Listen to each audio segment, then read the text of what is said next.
Yo,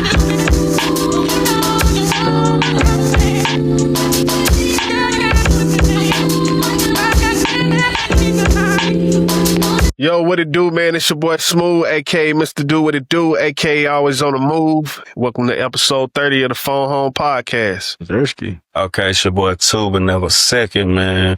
We on 30, Ter Davis, I missed up. I can't keep them often. She want it at night like sleep and in the morning like coffee. What's happening with you, three? Hey, man, you know who it is, man. It's your boy Threezy, a.k.a. 3 Guy, AD3, AD3, AD3. You heard me? AD3 till death, man. You already know what to do, Bill. What's happening? Up, Jumaine, Jupiter, Mission Cowboy. Also, if you want any type of counseling, you want any type of fitness tips, go to myconnectcounseling.net, myconnectcounseling.net, iConnectCounseling.net. Holla at your boy. Oh, and it's episode 30. Notable players that were up. Number 30 was, I think my dog said it already, Terrell Davis. And we got Stephen Curry, legendary shooter. Let's go from the 3-point with it. Way beyond a 3-point with it this episode, baby. Let's do episode. Let's get it. All praise to the Most High, man. It's your dog, Terrell Tarantino, a.k.a. Terrell Wheels, a.k.a. T-Wheels, a.k.a. T-Wheels on the tank, a.k.a. the Carabandada, a.k.a. the Iron Fist hitting you harder than ever. Coming at you, man, with episode 30, man. Shout out to the guys, man. Big Daryl, take it away, man. Yes, sir. Yes, sir. It's your boy, Big Daryl. Live from the loft, episode 30. Let's get it. And I'm going to say this beforehand, go Blue Jay. Should have said that before the season, nigga. My Brewers out, man. Right, niggas about to go to the damn World. Yeah. Let me say this before they, nigga, they there. Before they go to the World Series, I'm calling it. But if they have to see them Dodgers, it's Dodgers ain't no joke right now. Yeah, Guerrero got to step it up. Well, shout out, NBA season tomorrow. Shout out that, man. Okay. Yeah, man. You know what I'm saying? Shout out to them Lakers. I'm going to let you know now, shit, I'd rather go 0-82 than to win 3 championships with LeBron. So, and this is last year on out of there. And deuces. You think anybody going to give him a contract or he over with? I can give 2 fucks and wouldn't give a third one. Go. Get off my Lakers, nigga. Well, hey, but I do respect LeBron. Don't get me wrong. Hey, like, number one Kobe fan. So, this just in case the podcast get famous, I respect that nigga. I am one of the only Kobe fans that do believe that when Kobe died, he shouldn't have been on the logo. If we ever change the logo, it should only be 2 people. Either Michael Jordan or LeBron James. For what LeBron James had did for black folks and all that stuff, blah, blah, blah. But anyway, get off my team, though. So, let's say that, dog. Say that. You know what I'm saying? Let's get it. Yes, sir. Well, I got a topic that I know my boy Willio would love to, chop it up, especially, just how long we've been talking about music the last, 5-7 years. And it's an interesting topic because, I guess the majority would believe that there's no money in music, but Young Bleu just recently came out and kind of gave like a whole different outlook to see this shit. So I want to play the clip. Can y'all see it? Yes, sir. What y'all think of that, man? I think that I was just on the front. That shit was funny. And they say 100,000. I knew it was gonna be jokes. Hey, that shit was kind of funny. Like, oh shit, really? It's 1.2 now, but that shit was funny though. But on a serious note, shit, sound like the nigga got some truth telling. I mean, I guess that's basically like what we talked about earlier, prior to the episode. Just like, you branding yourself, you getting your catalog together and you creating what's yours and, you dispersing. And I did the numbers. Okay. So just on Spotify, Young Bleu got 6 plays per month, right? Spotify averages 0.003 to 0.005 cent per play. So if we do that times, let's just do 0.004. So he's making roughly around $14,757 per month just on Spotify. And that's not even including the Apple Music, YouTube, publishing, radio. Everything. So So he's definitely right. But what list artist would y'all say Young Bleu is? He definitely a No, B just list. that's what I would say. Hell no. I think Hell no. I think he said I think he maybe like a C or D list artist. You think, nah, he got too many big hits, bro. Young Bleu got some, like, of this generation. We ain't comparing them to, like, the previous generation. Nah, This generation. Blue ain't got no big hits like that. Now he got some. Shit. Now you talk. Now, yeah, okay. The song with Kevin Gates, the one, for the last time. Yeah, you miss it, man. That's what I just about to say. I just about to He say got that one with miss it. Nicki. That miss it. That's my song right there, though. But I just put some ice on my. That sounds so clean. And then he got one with Nicki too. The nigga got like 5 hits. He can't be a B. He can't be a B list though. Like Meek Mill is probably a B. Or C. that's what I was gonna say. Meek Mill was an A list, and then he just fell off. I don't think them boys really be falling off. I think they just, when they contract roll up, they probably just go independent. They ain't got the same type of promotion that they had. So it looked like they fall off, but they just ain't got the same machine behind them. That's what I think. I don't think they necessarily just, because they still be, in the public eye, they really still be looking good. But every time Meek put out a verse, it's fire. And they still be out, and monetary gain ain't really, they do say something in the rap game, but I'm just saying, like, they still look rich. They still, I don't think they really fall off. And the only reason why I say that is because 50 Cent talked about it in the interview once before. He said, you used to see it was one point in time, you used to see people like Mariah Carey. He was like, kind of getting off topic my bad. though, dog. You talking about, how Young Bleu see this? Yeah. Okay. So just staring back to Young Bleu, man, what I think about that, man, I think that's dope. If you could, man, even Russ talked about that, how I think he said he was able to generate over $100,000 a month. Talk about it. And man, just imagine that. You got all this work. You got a large body of work that's just out there. People are constantly streaming it. And then the crazy thing is, you probably don't really just have to have a hit album. If you just got enough people that follow you and just gonna listen to your stuff, if they just stream enough of your songs, that's just constant money just coming in. You know what I'm saying? So like, and on top of that, it's gonna pay for you to make more music. It's basically paying for itself at that point. You know what I mean? So it's like, man, like, come on, man, like that's amazing. And be able to get other deals off of it, man. You can't beat that. And also just kind of, not to ramble, but Nipsey Hussle even kind of talked about it one time. He was like, I want to say it was maybe the Breakfast Club that he kind of, I want to say, I could be wrong, but it was one of these interviews where he was talking about, some people are complaining, but it's more in terms of because they're signed to a major label.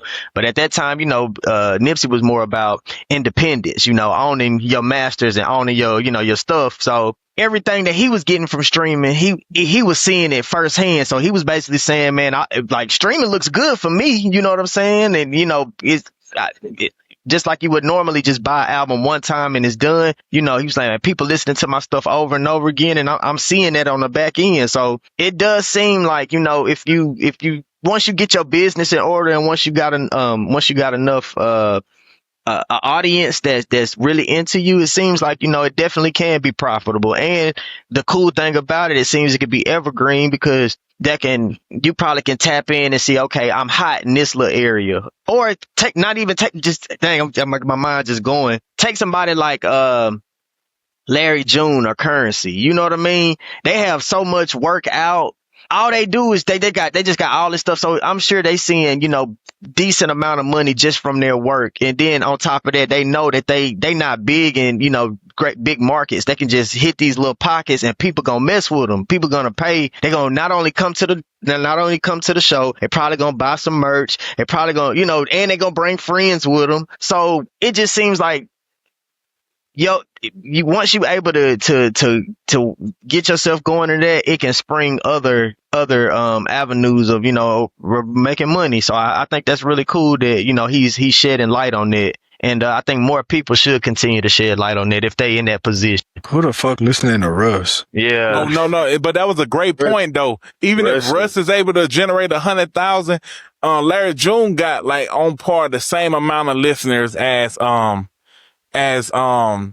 Young Bleu, Young right? Bleu. But Larry June, I think, makes more than, way more than Young Bleu because he tours more. He has an occult fan base and he can sell out 2,000 probably in every city in the United States for sure. Not every city, but every big city in every state. So that just go to show, like, I think Young Bleu got bigger hits, but Larry June don't even have half as many hits, but he got a way bigger catalog than Young Bleu, and he can generate a lot of money. So I just would like to see where's the other stream of income, right? Because I guess Young Bleu not really talking about shows, right? Yeah, I think Young Bleu is really looking at it, or really he talking about it in a real estate sense and don't even realize that he talking about it in a real estate sense. Yeah, That's what South explain that, Walker bro. talked When you about. put that in the group message. Man. I seen that. Explain that to me. So basically, what somebody might do, so say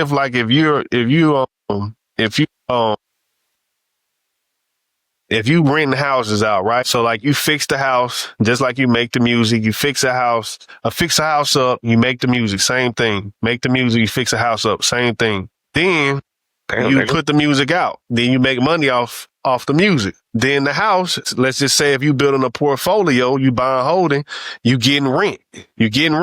And then you rinse and repeat that same thing over and over and over again. Then you might have a big company who see that, okay, I could take these residuals from this person. I can take, like, you building a portfolio. You're building a portfolio with your music. You're building a portfolio with your albums. I mean, with the houses. It's the same concept. Then you have the institutions, the people with the big money, they coming in and they like, hey, well, I know I could buy Young Bleu catalog. I could buy Coil Ray catalog. I can give them upfront money, and I just want the residuals on the back end. It's the same in real estate. Everybody has a cap rate that they trying to achieve. It don't gotta be. The thing about us is we want the big money. We want the big money up front. They just want the long-term small money, and they could turn that into other little different things. You know what I'm saying? So you could so what Young Bleu has realized is like, okay, if I could keep making this music and as long as I'm seeing a return, I could go sell this to somebody who's looking to just get a residual on this. A small residual. And it's the same thing in real estate. You could be flipping houses. You could do 5 to 7 houses, and then you can rent those houses out. And then you could be like, okay, I want some big money in return. Let me go sell it to a institution, and they'll buy it from you at a certain price. And let's just say they might get crumbs off of that. You know what I'm saying? But they're only looking to achieve that cap rate. While you get your big money up front, they playing the long game. So like that's how he's explaining it in real estate terms. It's like far as how music works, just like a real estate these days in the streaming world.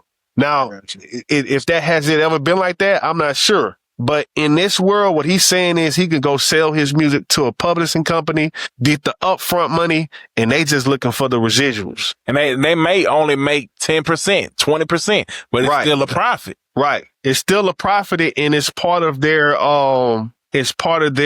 leverage, because everybody's taking something and selling it to somebody. You see what I'm saying? So whether they're doing that for right now, they could be getting ready to sell it to somebody else in the next 5 to 7 years. It's all the same shit. It's all the same shit. Ain't nobody trying to hold on to nothing. Man, you know what I'm saying? And I think that's the part where we get kind of conflicted and thinking like, oh, you got to hold it forever. But like, business is really about building something and selling it at some point. And then finding something new. Finding something else that you love to do. Bun B talked about that with his trio burger. You know, I think he was saying that he definitely was willing, he was going to build it up, and then he said he was willing to sell it, Man, but I just think it's just so cool that Bleu is actually, just shedding light on that, because a lot of people, there is a narrative that's just going around that, man, that there's no money in music. And, there are people who actually, who they may not be in the limelight. They may not necessarily, even lower level than him, being able to generate 10 grand a month, you know what I'm saying, off music alone. Amazing. Man, what, man, just imagine that. You know what I mean? And look. I was just gonna say what I want to see an artist come out and say is how much money they had to spend initially to get there. You know what I mean? Like it's they never expensive tell that part. to do music. Look, I don't think nobody know because they ain't the niggas spending the money. like he might generate, let's say 100,000, but the label probably had to put up at least like 2 million. That's an interesting point in itself because the label let people talk bad on the labels all day, every day. But ain't nobody really out here from the label like, dog, y'all really don't know what it takes to break y'all bitch ass. You know what I'm saying? Like, cause a lot of y'all niggas ass. A lot of y'all niggas ass. And look, we had to spend $2-3 million for you to make $100,000 a month for the last 3 years. So it's like it averaged out. He probably up $1 million in profit, but hey, it took $2 million initially. And bro, I would not be surprised if the labels like, okay, we see the revenue, but we ain't seeing like the net profit that these labels making. That's what we ain't seeing the net profit, bro. Cause you gotta think about the videos, bro. Cause if everybody was making money, it'll be a lot more labels. Hey, and speaking of videos, you know, man, look at videos now compared to where they was when we was kids. Man, videos back then was much more elaborate. Them niggas was spending. Man, these niggas had film budget, like they had film budgets, like for 3 minutes and maybe 5 minutes worth of time. These videos were like off the chain, and now, and you know, I mean, it is what it is, but you know, I guess the technology, part of the reason, because technology is so accessible now, niggas ain't gotta, it costs crazy money just to even get that equipment for niggas to even shoot money, to shoot the video, let alone the crazy effects. Nigga, you got niggas like Puff Daddy, they in Benzes, you know, driving backwards on yachts and just doing wild stuff. You know what I mean? Like, we'll never see that type of stuff. Look, I'm gonna give you a good one, Willio. Think about this though. Okay, so it's cheaper, but it's still not too. Cause like, okay, like somebody like Pace, right? Pace might charge $3,000 to $10,000, depending on but that's still high for an independent artist, right? Like, but then think about the Clips last video. How much you think they paid for the one they was in? Oh, that's 100. That's 100. That's 100,000. Yeah. So what I notice is, and it's just business in general. This ain't got nothing to do with music. Say like, if me and you doing business, you might charge me $3,000. But if you in Walmart doing business, you gonna hit them niggas for $50,000. That makes sense. You know what I'm saying? Bill, you know what I'm talking about. You know what I'm talking about. You know exactly what I'm talking about. Yep. You know what I'm saying? Cause you gonna get what you can out of whoever you working with. That's right. And your price gonna depend on who you working with. Right. But look, that budget gonna increase what you can get. Yeah. Ain't That's true. You gonna get what you pay for. I'm finna bring out everybody. Yeah.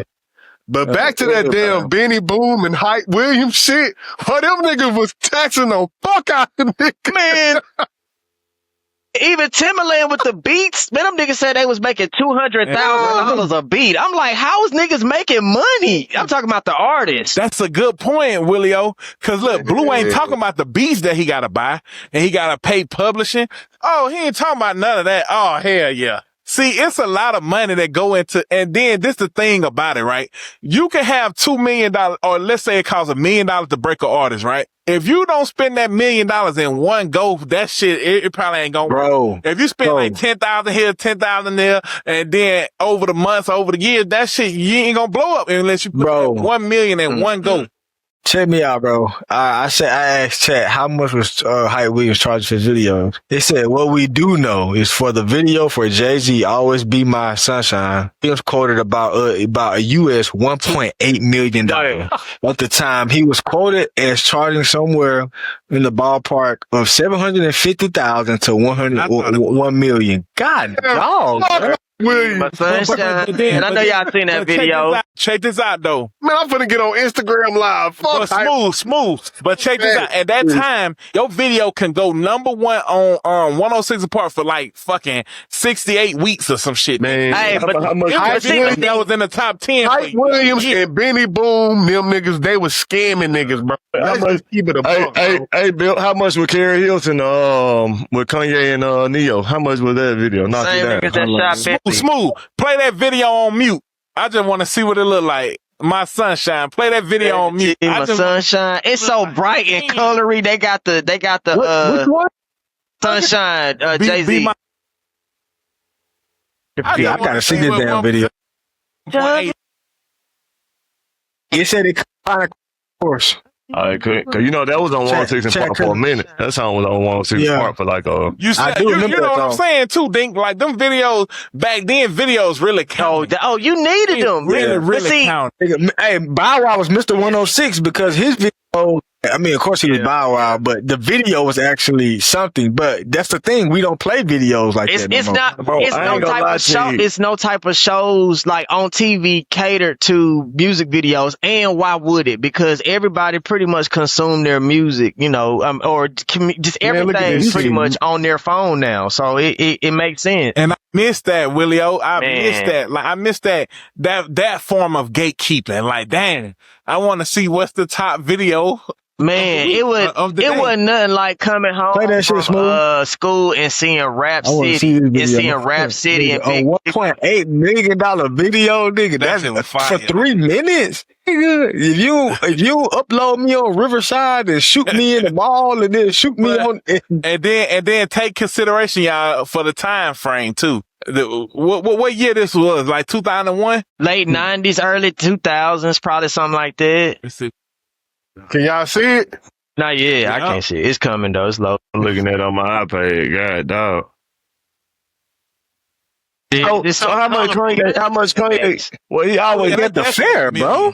His videos were always known to be colorful though, cause that's just like how all of the lights was. Then he told them to do that mess. And then look, this is 1997. Think about it, 1997. Bro, this nigga at the fair, bro. Man, what happened is they saw what Mason them was doing, and they was trying to, and Diddy was trying to like, you know, I think he was trying to help Jigga out, but that was just like a money play, basically. That's all it was. It's so funny because that video only got 1 million on his YouTube. That's crazy. Well, you know, but you know, that goes back to the conversation. Like, you know, that's was way before YouTube and shit like that. That was more about ratings and shit like that. You know, them niggas was getting different type of money. And see, that's why they was able to spend that kind of money on videos. Oh, you know what I'm saying? You're right, cause they would get paid. We tripping. They get paid for their video on 106 and Park. That's like sync license. That's like a sync license, and they pay high as hell. That's like your song. I mean, that is true. Yeah, like I'm not just finna let you niggas just play my shit and y'all get rich and I don't. Mm-hmm. Yeah. Yeah. Oh, so they were making hella bread. Which makes sense why it would be one.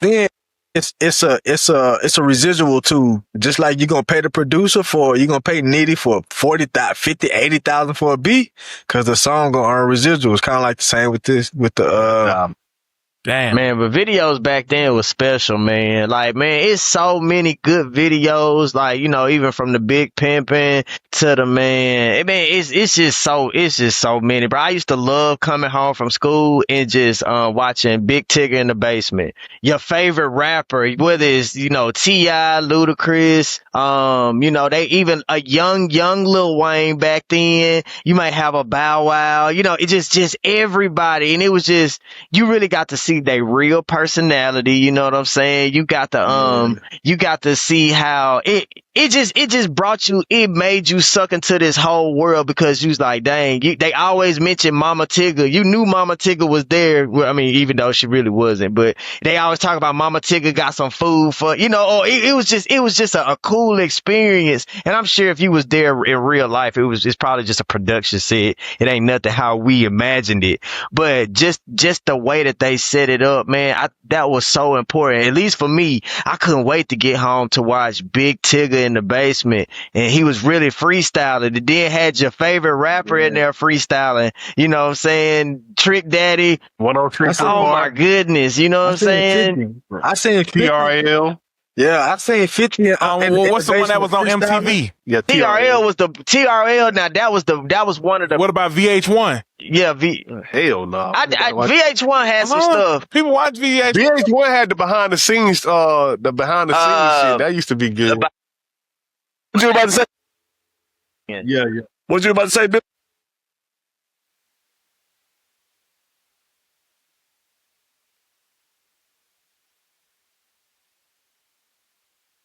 I remember on like live when it happened, when it aired, I was just like, man, nigga, 50, wow, why? When I was a kid, you know what I mean? Because I was just like, you know, because 50, that's the time he was beefing with everybody. He ain't like Murder Inc. And he was at the height of his time. And I remember him just going, he was just talking outside. I was like, man, that nigga 50 the coldest nigga living. Well, I tell you, you know what I mean?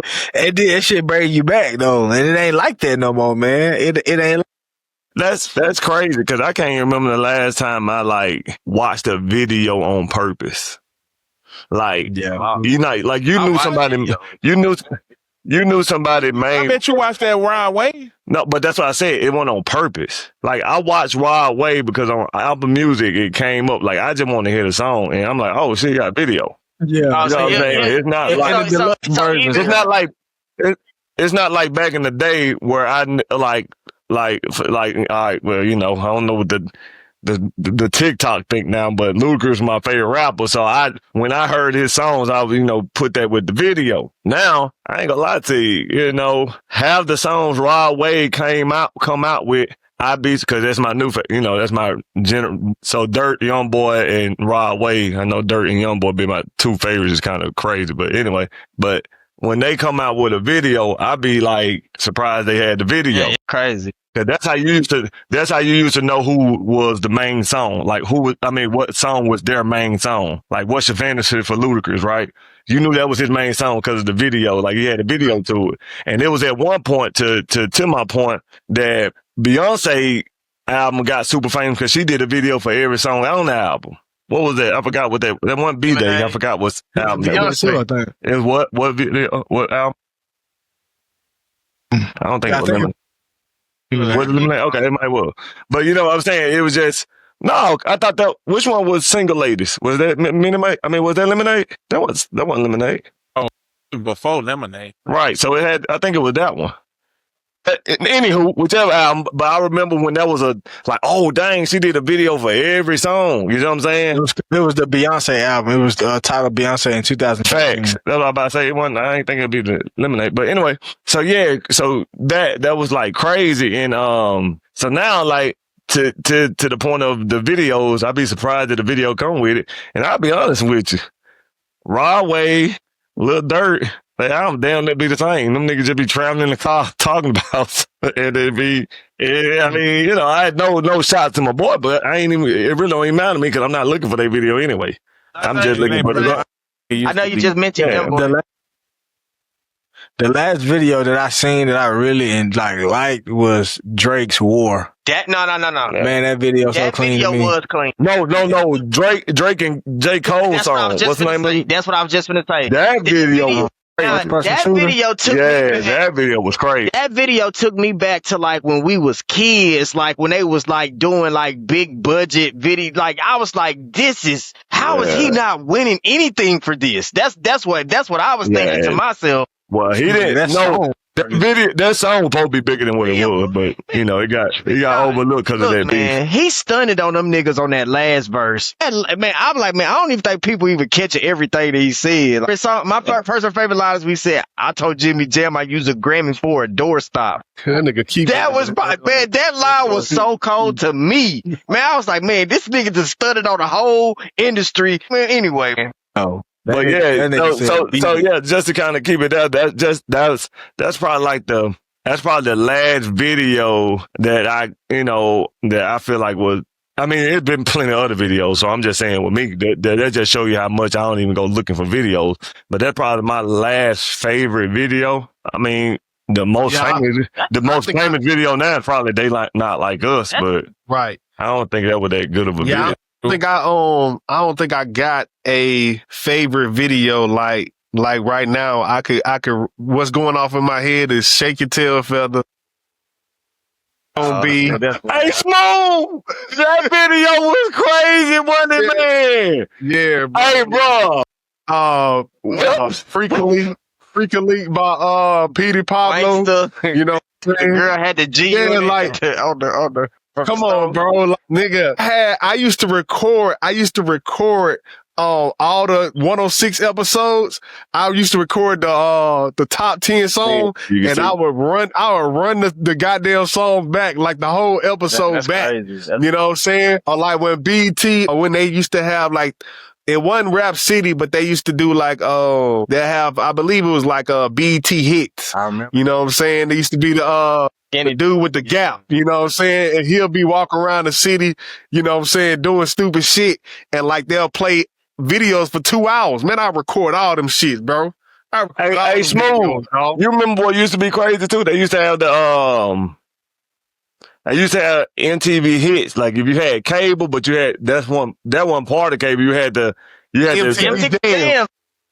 They play a video the whole fucking time. When we was in Hattiesburg, when we first moved in, Man. I had MTV Jams. Yeah. Man, just seeing all them That bitch videos. just played the video all day, every day. Listen, Oh, though, man. Daryl, I'm glad you said the opposite of what I'm saying. You said it's a lost art form. It is a lost art form, but I think, bro, a lot of us wouldn't be able to think that we could do music if music wasn't how it is today. You know what I'm saying? Like, I used to look at them videos and be like, it's a rap. I'm gonna tell you how I used to view it. Rap career over with. But Smooth, that made you want to be a rapper, because that made you that made you want to be the superstar. Now I ain't no superstar. To me, it made it like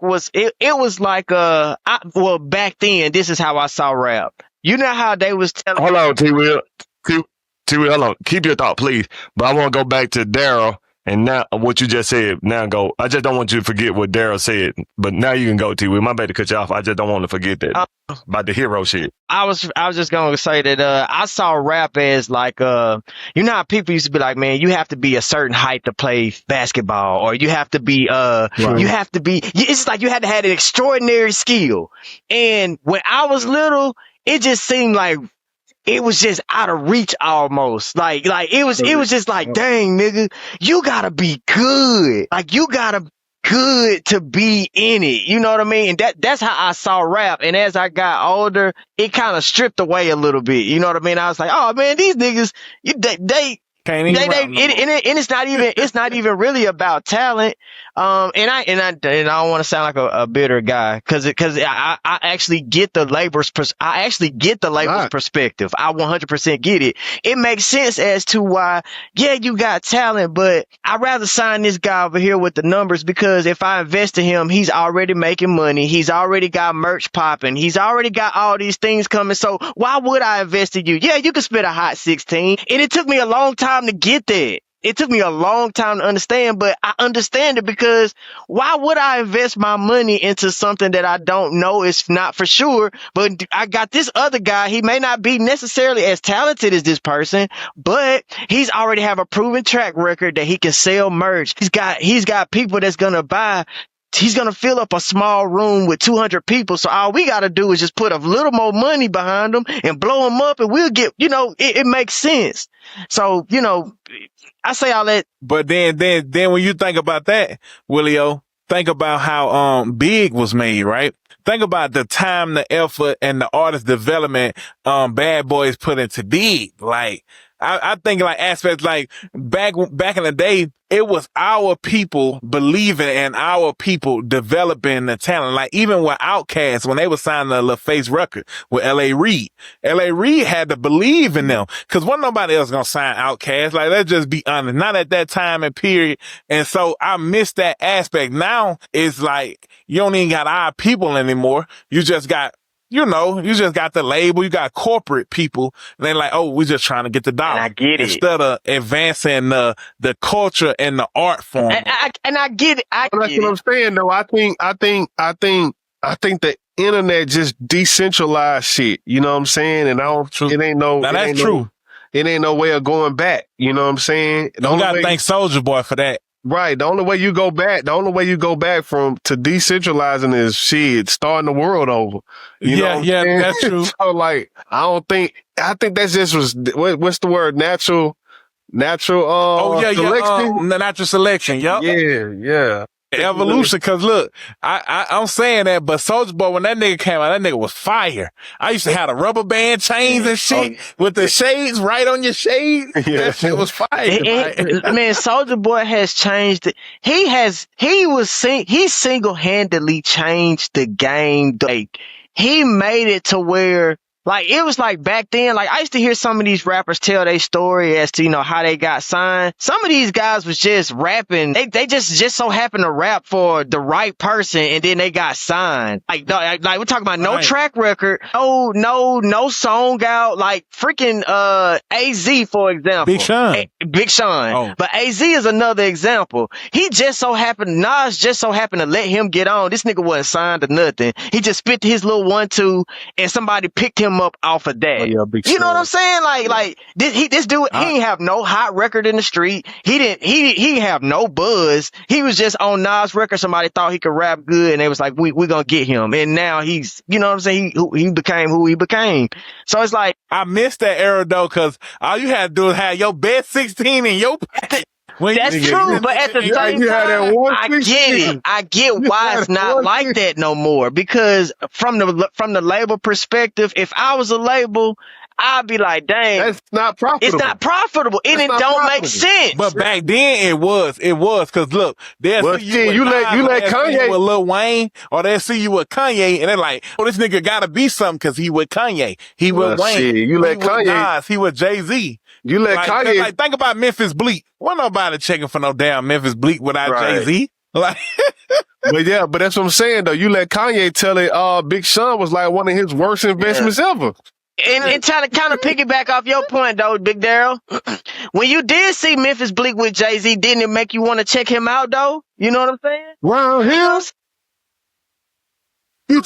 It was when I heard him on the Dynasty album, I was like, this nigga is tight. Like, you're like, that, you know, that nigga hard. And I was like, man, who is this dude? So it's like, it is what it is, man. I mean, but that's not nothing new. That can even be to now though, T. Wills. I mean, promotion I'm saying promotion by association. That always happens. That's just like, I mean, they go with Ludacris. Hey, hold on. This is what we're not gonna do. We're not gonna with Lil Wayne. We're not gonna keep bringing up that Ludacris to keep trying to make your point. I know what your ass doing. Now you're trying to make it sound like, hey, I've been on this Ludacris shit. Hey, look, I know you, my nigga. But but promotion by association now, I mean, that happened to this day. I mean, that happened in real life. I remember when we was in what was it, Union High School? Union Middle School, 6th and 7th and 8th grade center. That's what we call it. 6th, 7th, 8th grade center. No, just 8th grade center. I remember it'd be like it was yesterday. Nigga named Jawan. Nigga had moved from some school. Light skin braids. Normal. Nigga had it. Green eyed light skin dude. All the females like that nigga. Get what 3 did. What's up, boy? Cool with that nigga. I got some. Hey, boy, you got association put. I just got, whenever he was eating Doritos, I was just catching the crumbs. It is what it is. That rubbed off on you. That's what happened. Hey, but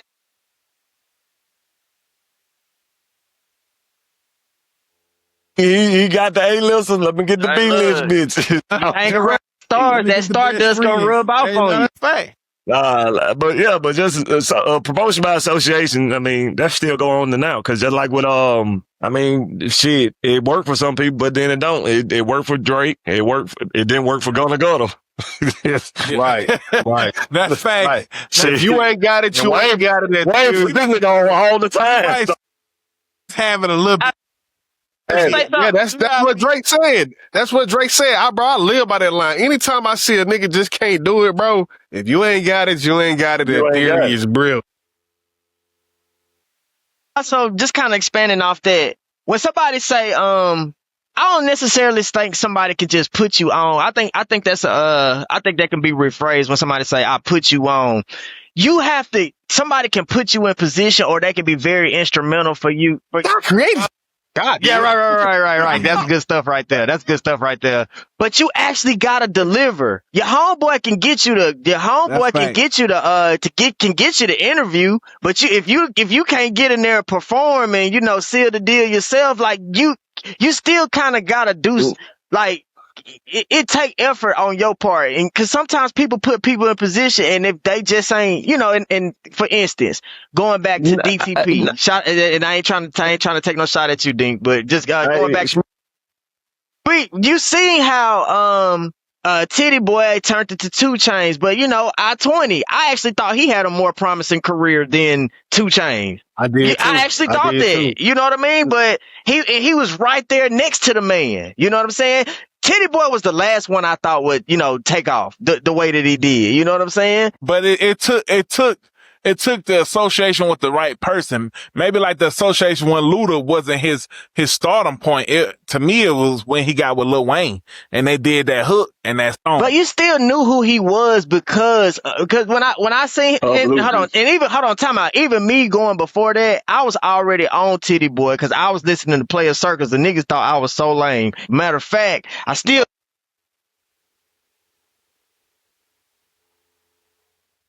when I was listening to Player Circle, but see, niggas was like, you listen to Player Circle? I never heard of him to that Lil Wayne single. Yeah, well, I mean that's fair. I mean that's fair. That's logic.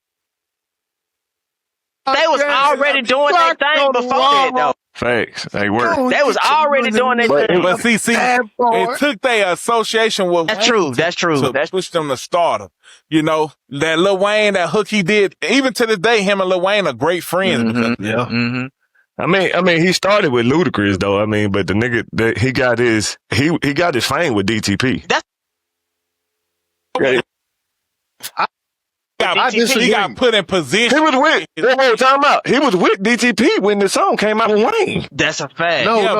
No, I agree with all of that. But what I think, and he got that feature because of the friendship of Wayne and Ludacris. well, he got that because Let Smooth go. He got that because selling weed. He said that already. Yeah, but I think Lil Wayne some gas. Right. See, he did that.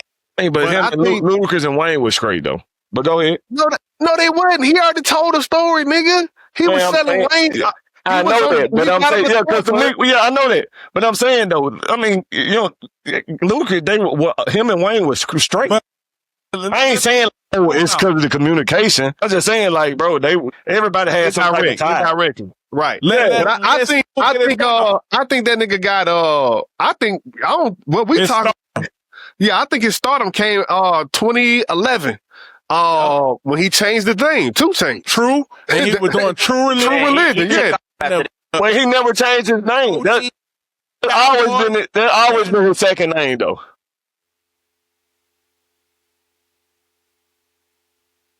No.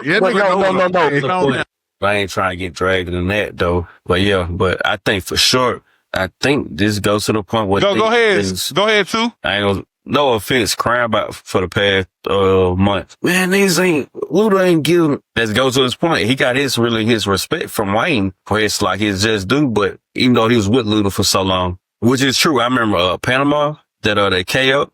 Hell yeah, it does. Hell yeah, it does. Point? Yes, it does. It really does. You got a great point. I don't really do. Cause that's crazy. That's crazy. No. The reason. Yeah. Now we're not gonna go down that road, but I will agree with you too, because what you're basically saying is that when I was talking about me, Ludacris, and that nigga was with DTP for the longest, even to the point that he was on one of Ludacris.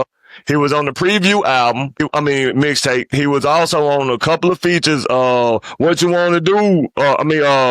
Leave Your Body in the Charlie Hoochie River. What song is that, T. Will?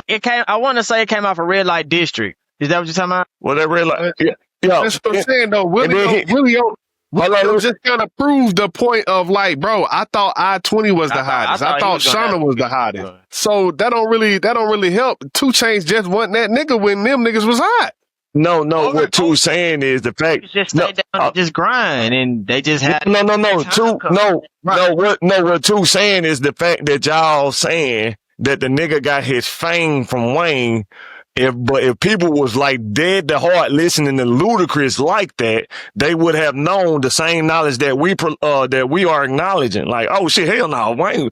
That wouldn't make them hot. No, People we're saying Dungeon Family. Huh? No, I go back to that. I go back to that. Go ahead on Dink. So I'm saying the casual person, like this, like y'all gotta realize us podcasters right now, we know some stuff just based off studying, right? I mean, just based off because we was in the mix, right? Just like most people wouldn't know your LA Reid stuff with Outkast, right? That's because you into it, right? Right. Like cool. But just like people give kudos for the Drake of the product of Wayne, so to speak, or the product of Nicki Minaj, most people don't realize that her real product is from Gucci, right? And that's similar to what we're saying with the Ludacris. If people was like Ludacris fanatic, like a Wayne fanatic, and was listening to Ludacris like that, they would have been heard the 2 Chainz. People don't even associate Titty Boy with 2 Chainz. I mean, Titty Boy with Ludacris like that. Golden Grain. Like they don't even associate Titty Boy with that. That is true. It's just to me like somebody putting you in position versus like it's 3 different things. Like you say by association, right? He was signed to Ludacris. Ludacris gave him the platform, but it just ain't work out for him until he got that association with Lil Wayne. That's the same thing with Nicki. She had a platform from Gucci, but she didn't blow up to her association with Wayne. And we can say that for Drake too. He was with Jazz Prince, but Jazz knew for a fact I gotta get him to Lil Wayne because this nigga is amazing, but I can't blow him up. I gotta associate him with the hottest. Derek, what you saying is not wrong. That ain't the point. And like I don't want to go down the rabbit hole again. But what we're saying is that the fact that people know where these other artists come from. I'm talking about casuals, not us. Casuals don't know nothing about Ludacris and 2 Chainz. They just think Kanye, 2 Chainz. Yeah, that's facts. People know Wayne Drake. You see what I'm saying? The fact that you comparing Prince to Ludacris is my point. That's what I'm trying to tell you. The fact that you comparing Ludacris to Gucci is my point. Gucci was never as big as Ludacris in the sort of the hits. So that's exactly what I'm basically saying. The fact that we comparing them boys to Ludacris is my point of, man, damn, hold up. People listening to Ludacris? But see, the songs Luda had was his. He didn't put 2 Chainz on. Like, if he would have put them on, like, Roll Out, all that shit, and then we would have known 2 Chainz. But that goes back to Willio. Question. That's true. I-20 was the person that they was promoting the most. Nah, but that's a good point. I'm not, but that's not get out the way. The best hit ever. Okay, I give you. All right, if that's the case. Okay. If that's the case, if we know him because he wasn't on the biggest hit, or we don't know him because he wasn't on the biggest hits, I guarantee you most Lil Wayne fans know who the fuck Gotta is. That's a Gotta ain't been on one hit. He was on one that I wish I could every girl in the world. Bro, people knew Gotta before. Kind of going back to Ludacris. Hell nah, I can't tell you one more motherfucking Gotta. Chris did try to put Titty Boy on. Time out. Bill. Before every girl in the world and before Bell Rock, did you not know who Gotta was?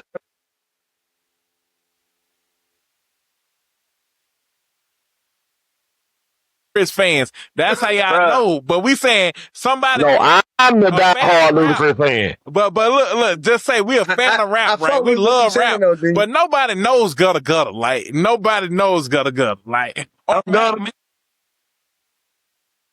you got to be a fan to know these guys. Just like when we was in the airport. Remember we saw Maul, that nigga that Lil Wayne be shouting out all the time. We was like that Maul right there. Yeah. That nigga, I want to say he looked up. If my memory serves me correct. I was like, they go Maul. It's just like I guarantee you people know who Slick Hill is, but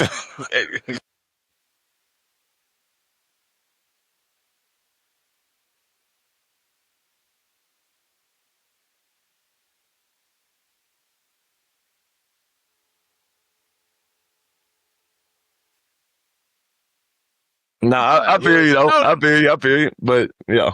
Yeah, it's like to me, you just have to be. It's a mix of everything though. It's like association, the right timing, and the right song. Like them songs. Imagine 2 Chainz of Titty Boy on a goddamn move, bitch. That don't even mix. That don't mix. Yeah, I don't think they vibed in the first place. But we gotta move on from another. Yeah, let's go to the next topic. Another ludicrous topic. I don't even know how we got to ludicrous, bro. Nigga, let's talk about this cartel.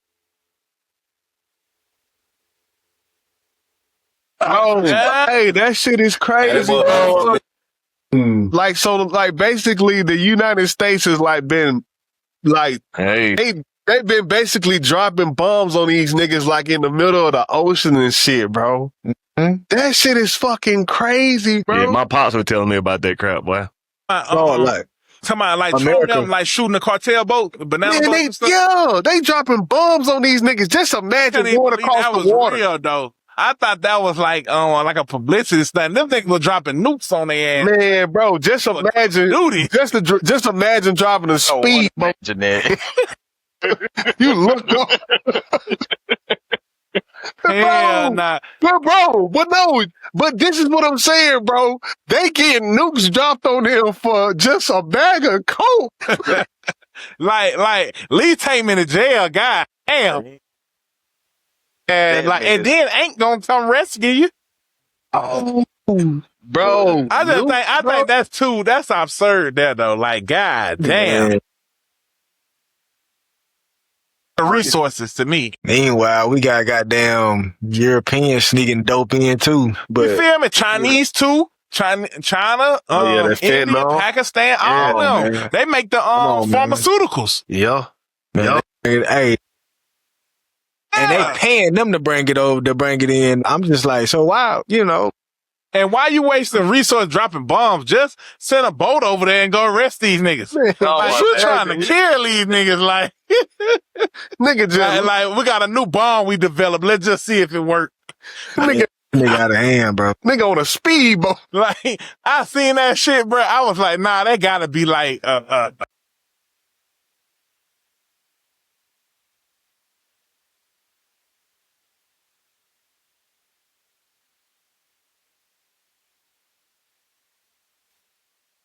then, like, I see like some shit where they like the cartels, like, they finna like stop letting niggas come to Mexico and shit like that. You know what I'm saying? I was always scared to go to countries like that, like Mexico and Colombia. I was always scared to go. Like, I want to go to Brazil so bad, but then when I learned about the I guess like you could say like they gangs and like the favelas and shit, I was like, let me second guess that right quick. Bro, you know what? That's not really all right. So back a few years ago, like I think it was before COVID, like I heard Tijuana was so bad. And I hit it, like, that's what they market to you. Tijuana's bad. Tijuana's bad. So me and my mom, we was in San Diego, just out there, just kind of for a vacation a few years back. And then Tijuana was across the border. So I'm like, shit, let's go. We ain't never been, man. I'm talking about the nicest place. Dang. Like, I mean, not aesthetically nice as much, but the people were super nice.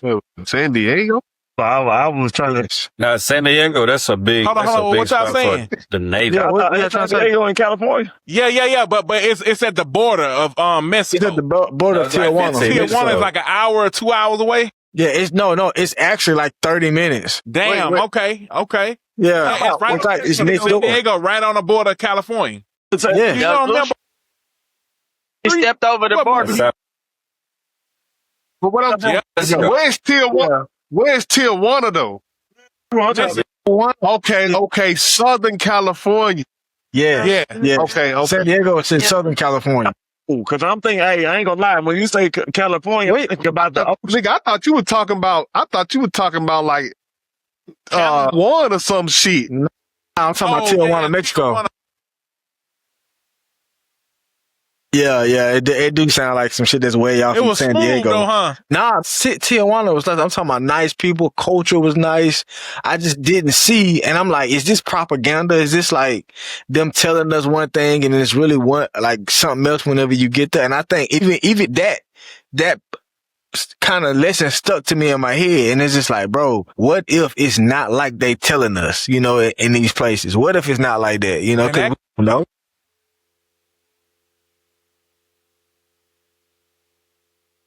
No, nigga, stay your ass out of the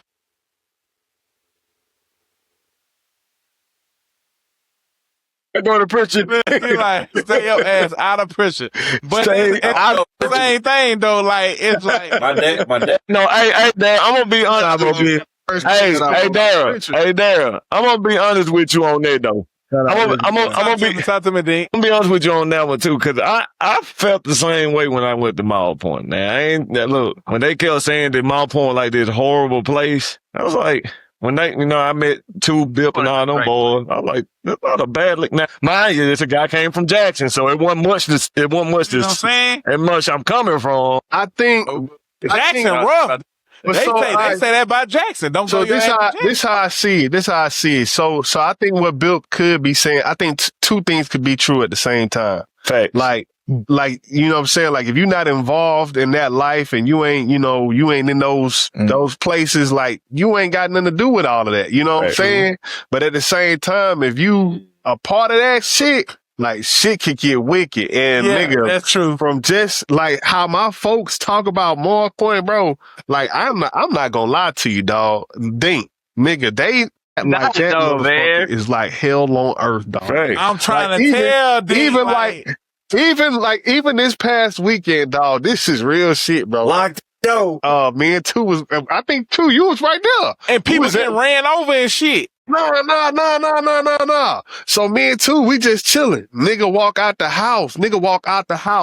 My uncle screaming, "Hey, lock that door." I'm talking about, bro, my grandma and my uncle like stay like this far apart. Nigga, I walked over to my grandma, "Hey, lock that door on your way out." Like, bro. Yeah. Dog, them niggas are not playing around there, bro. Real shit. No, I believe it. That's what I'm saying. So you know, like, not on no funny shit. You saying like Mall's Point is danger, bro? Like, dog, like, bro, like them niggas really. And like I said, like, nigga, I've been going to Mars Point, visiting my folks my whole life.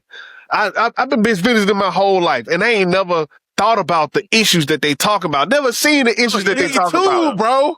But bro, you hear the stories. And look, me and Smooth, it's so funny. Me and Smooth had this conversation, right? It was like, Smooth, though, like we live in a utopia. And I'm with Smooth on this, right? Like, we don't see, but you see, and you hear what goes on in these cities, right? It be rough. Like, even in Pascagoula, like down Eden Street, down on Brazil Street. Like, this shit is rough, but it's just like, it's in like a Carver Village or like, you got LCB or LBC in Malls Point. It's like, once you like, I don't know, like, once you remove yourself from like what Smooth say, you ain't worried about stuff like that. You don't see it. Pathway. You don't see it, thanks. I do agree with that, though. Does that mean it doesn't? No, hey, Darryl, you're right, though. You're right, though, cause I remember we were back in...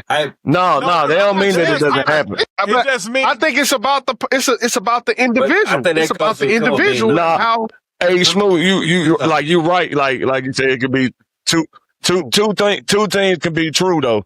Two things can be true, like you said, because I remember, like we used to go see my mother. Well, we call her mother. That's our grandmama. That's on my daddy's side. And my mama didn't like going over there because that was the hood. And my dad, because that's where he grew up at. And of course, it wasn't the hood then, but you know, as neighborhoods get older, it become the hood, whatever. And so we'll go over there Sunday, and you know what I'm saying, Vernon Davis. That's what it's called. That's the neighborhood. And, like, he'd be like, let's go see Mo. It'd be like 6 o'clock, 7 o'clock. And she's like, Andrew, my boy's not going over there that late. No. And he used to be saying, walk the ring. Well, I ain't even say my mama's name, but anyway, how long, Bill? But no, it was like, to your point, he would say stuff like, hey, baby, if you ain't doing nothing, ain't nobody gonna mess with you. And that's basically your point. Like, if you ain't in that realm, then you're gonna see nothing happen. But what two saying basically, just because you don't see it happen, do you not think nothing happen? Like, well, I was just saying, making a point to the point. Like they say, if you don't mess with it go back to what you say, Dink. It ain't part of your reality. Mm-hmm. That ain't your reality of of this place. Cause I used to tell Smooth, I'm like, Smooth, we come from one of the worst places. Like, Smooth like, nah, bro, it ain't that bad. I'm like, nah, bro, this is. Yeah, nah, terrible. But that's what I'm saying though. Like, I think that's you can make that. If you want your reality to be that bad, you can be in that shit. You can be in it. This was back when Bill was staying in Mississippi. And we was talking about Pascagoula. He was telling me, he's like, yeah, it's bad out there. I was like, really? Pascagoula is bad? He was like, boy, I'm telling you, boy. He was like, he had a serious look on his face, like, boy, I'm telling you, these niggas ain't playing around here. And I was like, Pascagoula? You know what I mean? And it's dead end. Right. Nothing to do, nowhere to go, nowhere to express. All it really is to do is you gonna either make money and sit your ass out the way, or you gonna be in the mix and get your ass in trouble. Ain't that much you can do. That's the only two pathways if you don't if you don't be about your business. And my pops was always about that, like being about your business, cause you can get sidetracked and you can get led astray out here. Ain't much to do. Hey, Daryl, I will say this though. I will say this, just because it ain't your reality don't mean you can't fuck around and skip into somebody else's reality and get your ass fucked up. That's true. Exactly. You can be in the wrong place at the wrong time sometimes. That's even, not to speak on nothing too much, but that world is intertwined with my family, but all my family has stayed in the hood for 40, 50 plus fucking years. Yeah. And it ain't been brought to their front door. Occasionally, but when it has been brought to the front door, they brought it to the front door. It was some shit that they was in the streets. You know what I'm saying? Yeah. Right. People be in the hood, but bro, when motherfuckers stay in the hood, a lot of niggas just shut their door. Yep, and go mind they business, like grandpa, grandmama.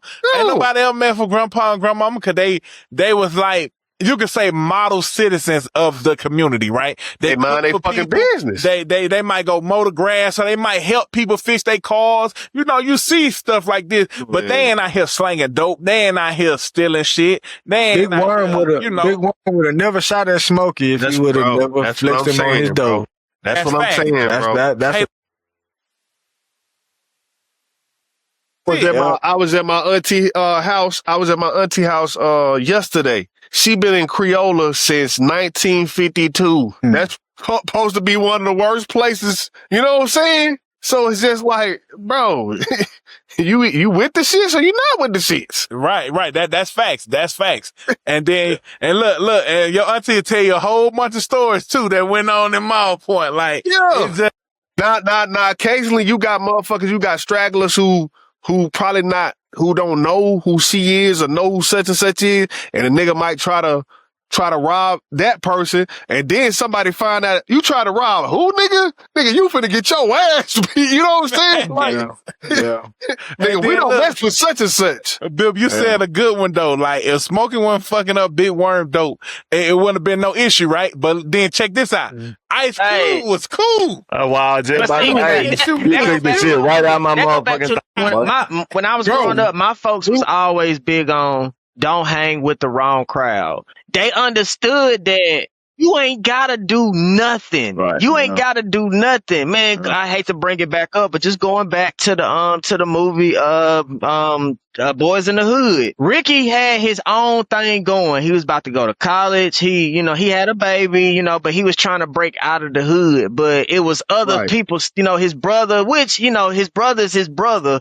That kind of pulled him. He was just guilty by association. And so many people get caught up in things, and it's just because they knew they homeboy, or you know what I'm saying? Sometimes it just happens. But going back, that's one of my elders. They were huge on staying around the right people, because they always just tell me trouble is easy to get into and hard to get out of. And you may not even be doing nothing, but your homeboys or so-called homeboys, they may have, some dope on them or something. You in the car, they used to love throwing this scenario up. They love throwing this scenario up when I was a kid. You got your you in your car, you got your friend, they throw that dope under your seat. Guess who going to jail? You know what I'm saying? They used to love throwing that over, you know what I'm saying? But I understood it. You know, they kind of drilled it in me that like, man, you know, even if it's not yours, you still going down for it. You know what I'm saying? So like,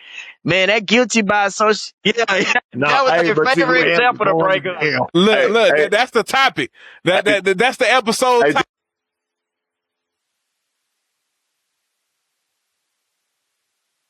When he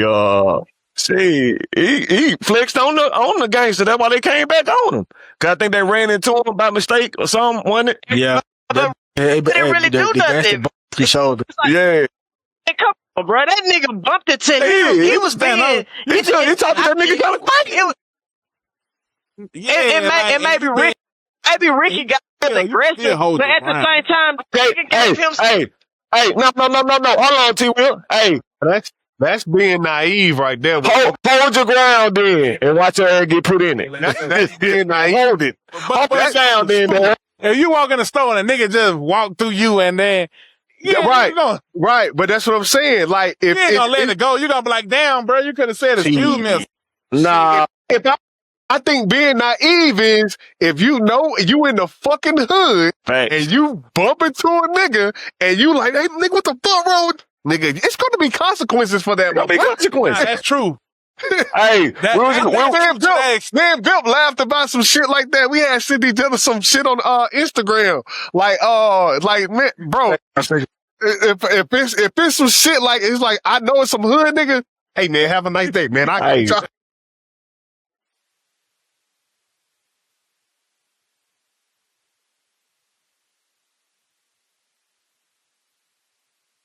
It's a real thing.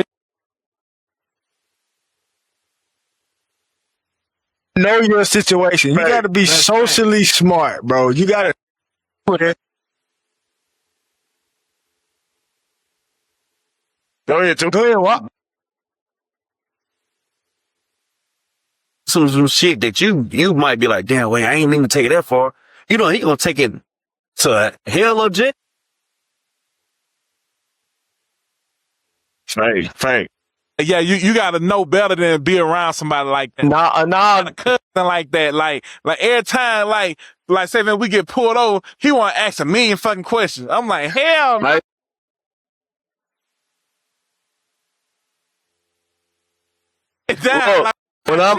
When I'm with you, bro.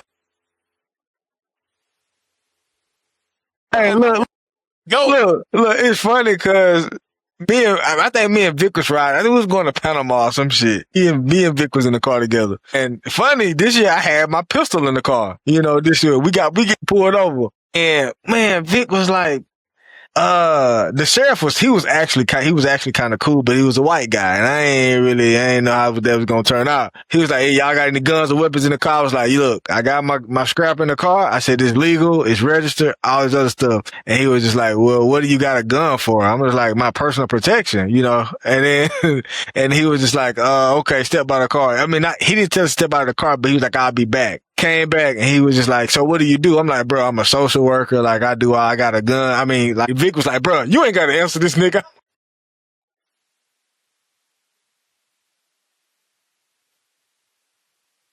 I'm like, hey, So I said, he said he needed a ride. I think that we have no association.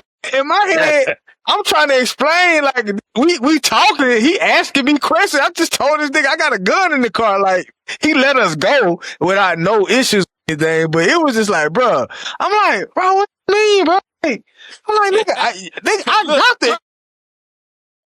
And look, you know how we think, right? I feel you. Niggas back there, we had two niggas with a gun in the wheel. I'm gonna tell you that. One of the Man, if you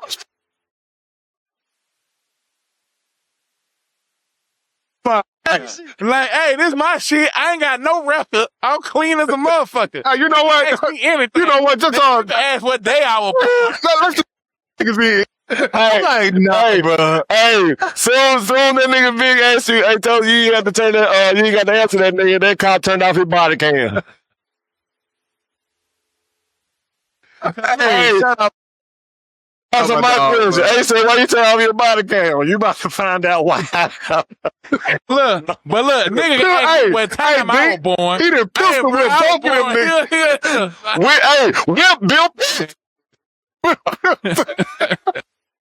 What that pistol at? Young nigga. He done called him a white.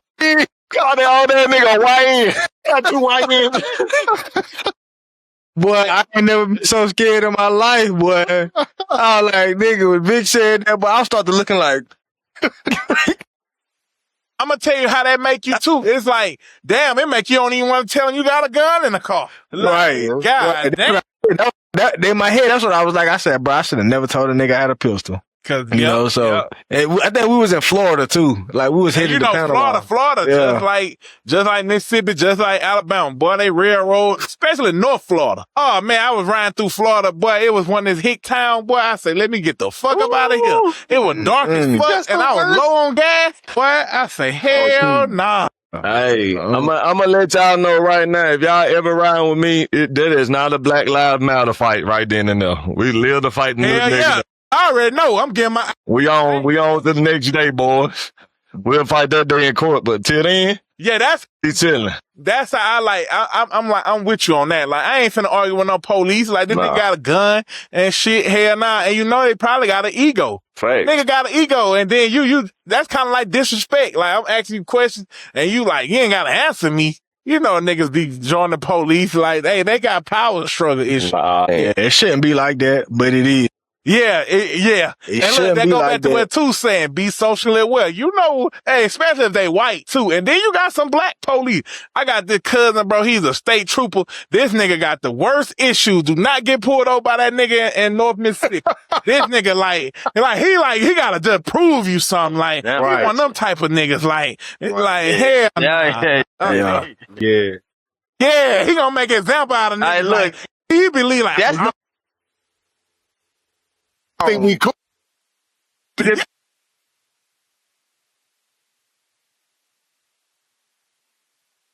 right. Right. Hey, the nigga be like, hey, you get pulled over, he be like, I'm so glad it was you. Yeah. What you mean you glad it was me? That's 2 tickets, nigga. Talking about I'm your cousin. You know damn well about not tell these folks I'm your cousin around here. Like that, boy. That be Uncle Rush, boy.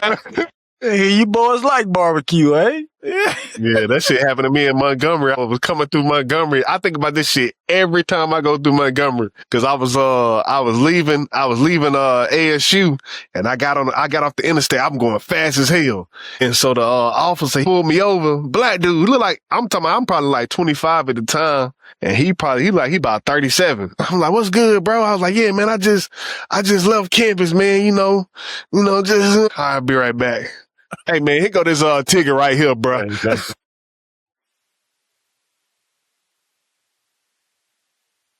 don't play that cool shit. I don't play that cool shit with nobody, bro. That's how I feel. Yeah, I don't play that cool shit with nobody. Cause them black officer might be worse than the white officer. And that's fact. Hey. Hold on. Hold the fuck on. Hold the fuck. Well, you already did that one pod, bro. We already did it, bro.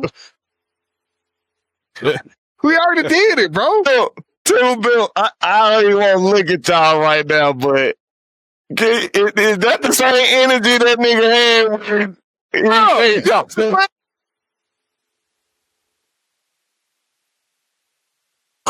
That's the same energy.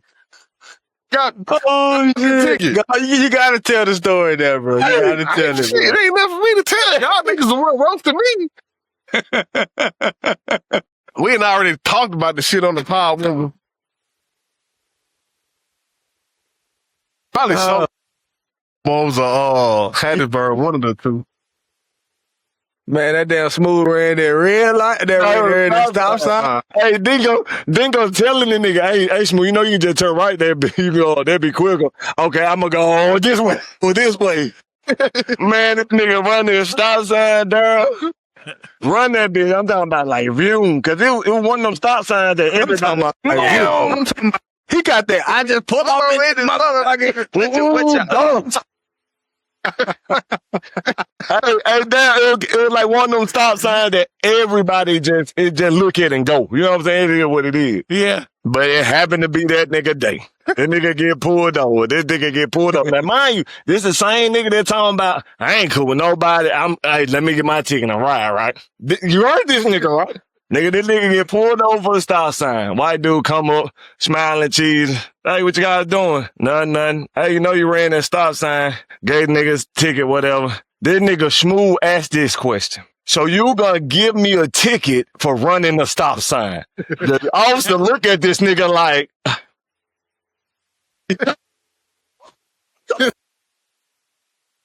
hey, we in the car like, nigga, duh. But I tell you, hey, you got another ticket, stupid nigga. Hey, your ass should have been dead that day, yo. Oh my God, boy. I couldn't believe that. I'm talking about, as soon as I seen That that, should have been a Black Lives Matter moment right there, nigga. Imagine somebody coming out saying that shit, that's why you got killed. They were like, well, he probably should. Man, I said that shit because what he said, man, everybody here ran that fucking stop sign. That It was late, though. Hey, he meant it too, Daryl. The nigga meant it too. So you really gonna give me a ticket for running a stop sign? I mean, a ticket Bro, on the stop. if you would have seen that officer face when this nigga asked that nigga like, yeah, he ran a stop sign. I have been pissed too. He should tell that nigga, matter of fact, hey, nigga, just get out. Just get out. Just come on with me. That's what he should have did. Yeah, it would be a big and police. It sound like a bad place to be. Y'all niggas stupid. Bro, we jail really want to Country hick time. But that's what I'm saying, though. Like, I think that all that shit goes back to your environment and, you know, your surroundings, bro. Because outside of that ticket, yeah, I ain't had no problem with Wiggin police. I got caught with a white girl and whipped by Wiggin police. Mm-hmm. And them niggas just like, hey, go about your business. You know what I'm saying? Mm-hmm. Shit, when I was in Wiggins Police Department, like when I went to jail in Wiggins, shit, that was nice as fuck. I don't know, man. About the reality, though. Yeah, No, I know. I know what Smooth was saying, just like man, shit really based on your reality. So I ain't. Now, don't get me wrong, people that's out there listening. I am not trying to demean whatever you went through. We were just talking about reality, like whose reality and difference between people. You and Nick got pulled up. Fortunate, because niggas could have been any. Me, you and Dingo. I say, man, everybody used to come through here flying. You talking about me, you and Dingo, or you talking about Me, Bill, you and Dingo. Dingo? It was like everybody used to come here through flying. Well, I think y'all was going. We was going 45 I've been in the 55. Shit. when too. I ain't gonna lie, I can't remember. I think I've been pulled over a lot, so I ain't gonna say I ain't got a whole bunch of tickets. My insurance $1,000 a month. Said, oh Damn. nah, ain't that much, boy. You think I have insurance if I had to pay $1,000? I'd be fucked up, nigga. Riding dirty. I just put up Shit, fuck that, nigga. Nah, Well, speaking of riding dirty, man, hey, let's talk about the biggest Kingpin rappers and biggest Kingpin rappers. Who y'all got, man? Shati. Niggas who talk the most coke rap. Jay-Z, number one. G. It's easy. Jeezy. Oh, yeah, I said Jeezy.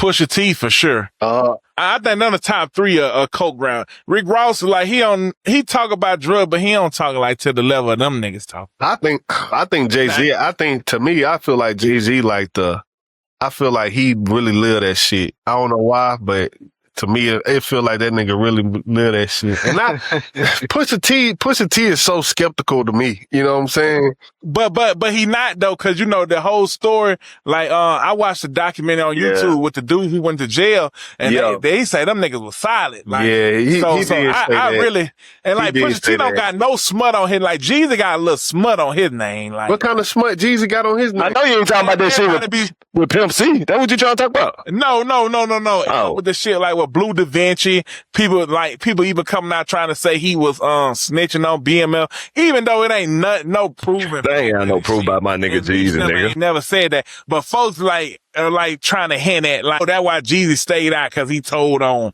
BMF and shit. So like that. so what is Jeezy? What was Jeezy association with BMF? If anybody know, He was supposed to be in BMF. Well, like, yeah, he was supposed to be. He ran like Macon. What?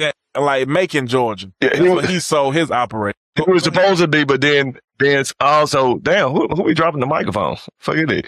But anyway, Me, my bad. but anyway, you know, he got in that little spat with Pimp C, cause he was talking about ain't no way you selling the brick for $17.5. That's too fucking cheap. So he was saying that shit. So and then you know all that shit just got to and then it was Blue DaVinci and Jeezy was supposed to be like the rappers of BMF, right? Right. And Jeezy was actually getting his supply from BMF and Meech them. And so that was his whole association. Like he was with BMF. Like that was he was actually in BMF. oh damn, I never knew he was in BMF. I thought he was just associated with it. Nah, he wasn't with me. Yeah, I thought I didn't ever know he was in it. No, he was in BMF. Make a call and Jeezy get was Meech that's how he made his involved. money. Nigga, y'all remember that? Off on T.I. song. Yeah. Yeah, That nigga, and that's why Rick Ross made that song, Blowing Money Fast, to diss Jeezy. Like, he's definitely BMF. He's for sure. But they said Blue DaVinci snitched. That's why they separated from him after he got out of jail. But nobody ever came out and said, Jeezy was, snitched on BMF. But the whole thing was, everybody in that operation went down except for Jeezy. And Jeezy got to live his life and tell that Kingpin story. But to me, Jeezy just was smart. He got out at the right time. But everybody don't see it that way. They like, how the fuck you was with them? All these niggas went to jail. And your ass is out here living in fucking luxury. And so that's what it was. So like, do niggas like what are you supposed to do then? Like, you know, in those situations, like, hey, my bad, Smooth. I thought so. And I cut you off because it's important. I told you he wasn't with them niggas, bro. He was just affiliated with them boys. right? Yeah, that's what me and you agreed on. No, I'm talking about with Daryl, cause he said he was with it. I was like, I don't think he was with BML. I mean, I ain't trying to like call you out. I'm just, but they gonna say affiliated. They gonna say affiliate, but how was he affiliated with them? It say Jeezy wasn't. Jesus really with them. You get what I'm saying, Dink? It said Jeezy wasn't officially in BML, but he was heavily connected to them. He was cool with Big Meech and moved in the same Atlanta circles.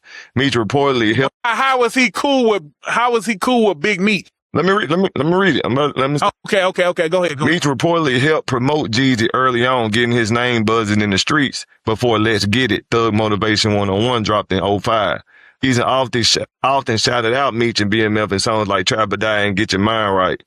Important distinction. Jeezy always maintained that he wasn't a BMF member. He was just aligned through friendship and business ties. When BMF fell under federal investigation, Jeezy distanced himself, focusing fully on his rap career. So it's like, Jeezy wasn't in BML, but he was definitely around. That what he tried to say. But if you read between the lines, right? What kind of business Jeezy had before? I can see how that story. Yeah, right. I can see how a nigga like cleaning it up. You know what I'm saying? Yeah, they really cleaning it up. Like, I don't want no association.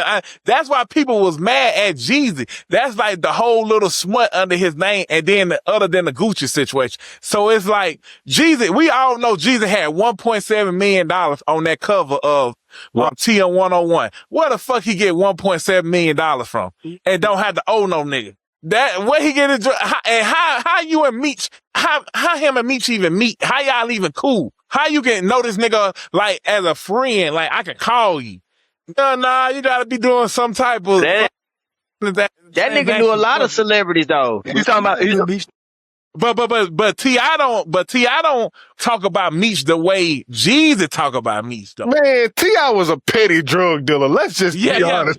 I agree with that. Hey, Two, don't kill him, Two. Two, don't kill Smooth, bro. You good. Don't do it, that Two. Nigga T.I. sold, that nigga T.I. sold nickel, man. Go 5 in the half. Trap with the breakdown dimes. Hit me on that right. Anytime. I don't mind. In the trap. Break. Come on, man. Why y'all niggas? Man. For that thing. I got the hard armor. Hey, And now, for that okay. So if we Okay. really, and everybody say who the king of trap Man, is in Atlanta, stop it. hands down, I have to say Jeezy, because Jeezy sold the most drugs. And after Jeezy, then we got Gucci, but Gucci was almost like a petty hustler too, but he wasn't. He was like a nigga that probably had like Listen. 100,000, 80,000. They say Gucci was That nigga Gucci is on BMF. That's who Gucci Hey, is. y'all see? That's who Gucci is. But listen, bro, Gucci. hey though. I know about it too, but What let him in there? He's rob niggas because he's the rob niggas. hey, Cause what? BMF. nigga. They won't let you in the game because you too gangster, nigga. They won't let you in because you uncontrollable. Hey, but shout out to Gucci though. Curtis Snow. Hey, hold on. Shout out to Gucci though, because I bought his new book episodes and I just started reading it, bro. That book is amazing so far. Like I'm on like the first, I think, 50 pages, but that's an amazing book, man. The transformation for Gucci. What page dope. you I on, seen Bill? him and his wife on What page the you on? promotional. Say what? What page you on? I think like 5, 6, some shit like that. Hey, Dick, you heard what that nigga said? I'm on like page like 50. I'm on 50 some pages. I said my bad. I meant to say I haven't got past the first 50 pages. But the book. What page? Oh, 5? But ain't ready to come. I think Right beside the you know what I'm point. saying? And I actually think it's a compliment. I think it's a compliment that people say he's a clone. You know what I'm saying? Because he done removed himself so far from who he used to be. He done made such an improvement that people are like, man, this can't be the same nigga. You get what I'm saying? Wait. What year did he get released from jail, bro? Did you see, Willio, did you see what him and his wife was on the Breakfast Club and she take his I phone didn't hear and what you shit? said, my bad. From jail, What'd you say, bro. 2? Yeah. 2 said something. 2016 or What was the 2015? verses? 2016, I want to say, or 2015. It's either 2015 or 2016. That was like 2020. What are we talking about, bro? like Like 2020, 2021. What we talking about, man? During COVID, 2020, 2021. Like December 2020, What you mean? September, November, December. Unhealthy. He was an unhealthy individual. It was. What you mean? What we talking about? What you talking about, Look too? at it and tell. Look at him. What you mean? No, once he came out of, I even know Gucci grew up when he was on Big Facts, and he said, all right, cause What, Kofi? I'm all about improving and growing up, but like we give him this credit. Like he was like like when he first got out of jail, he lost that weight and supposedly had like changed himself within the first 1 or 2 years. That versus was in 2020, and there's other shit that was going in between them years, bro. I don't know. I'm like, damn, this is I hate to say it, but is this a money grab, bro? Cause cause even now when he came out 2025 saying like, damn, what he did in hindsight, that was mature. So is he mature or not? You feel me? I get the episodes, but I get it. I love. Nah, you gotta It's like, realize what are we people grow in saying, though? steps, man. Man, that's I think respectfully. Hey, respectfully talk too. I don't fuck with what you saying because Facing great. niggas don't. It take time for like that's layers of shit that nigga needed to change, and it's dope to where he can say in real time like, "Yo, I was tripping in that stage, that point of my life." But that don't mean he just like nigga ain't gonna do a complete 360 and not have remnants of his old life flash. You know what I mean? I think it was a therapy session too, like being on that stage. He like imagine a nigga you had beef. Yeah, that probably was traumatizing for Trying him. to kill you. Let's call it for what it was, though. Jesus put that hit out on, and then you see this nigga across the stage from you. You gonna let this nigga feel how you been feeling for fucking 20 years. And so I just feel like that was his therapy session. And I like how Jesus responded. To me, that was mature. Hold on. Let's just stay right there in a second. Let's go to the airplane situation though. The airplane situation. This is mature, grown Gucci. What you mean? Hell, that nigga got up. It's like, I don't know what we doing though. You feel me? Right. Don't say. So it's like, I get what you're saying, Bill. What plane situation? So basically what happened was, I'll explain the situation too. So basically what happened was, Jeezy him and Jeezy had, this was before the verses. Him and Jeezy had met on the plane. They got on the plane together and, Jeezy was sitting in his seat. And so, what? They was on the same plane? yeah, That shit crazy. yeah. And he basically, in the interview that just came out, he basically made it seem like he deboed Jeezy out the seat. So I think what Two is trying to say is like, yeah, he dropped. But it was rightfully his seat though. Come on. He basically was just like, you can't debo no he nigga. he said, hell yeah, I made that nigga get out his seat. Like that's what he said. That's what he said. Like after the fact, like after the conversation was over with, he was like, hell yeah, I made that nigga get out the seat. So I think what Two is like, He didn't say, man. He said, hell yeah, the nigga got up now. He's like, come on now. Nigga got up. He said it just like that. Nah, I ain't make the nigga get out the seat. Those are two different things that we talk. I get what you're saying, Bill. If that's your nigga seat, you don't. It's my seat. What do you mean? Yeah, the nigga got up. It's the cheese What this supposed to say? Nah, this my seat. but I haven't read the book, but I see what Two's saying as far as like, Like, Man, but y'all gotta think, man. he holding on to something. He holding on to something. If he somebody been living a certain way for 25, damn near 30 all day life, like it take a little working to kind of massage that out of them. You mean just because he still may have a, like he said, his book episode, he could have been having an episode. Man, and think about this though. You across performing, I can understand why he would want to perform the truth because he had to get that off his chest.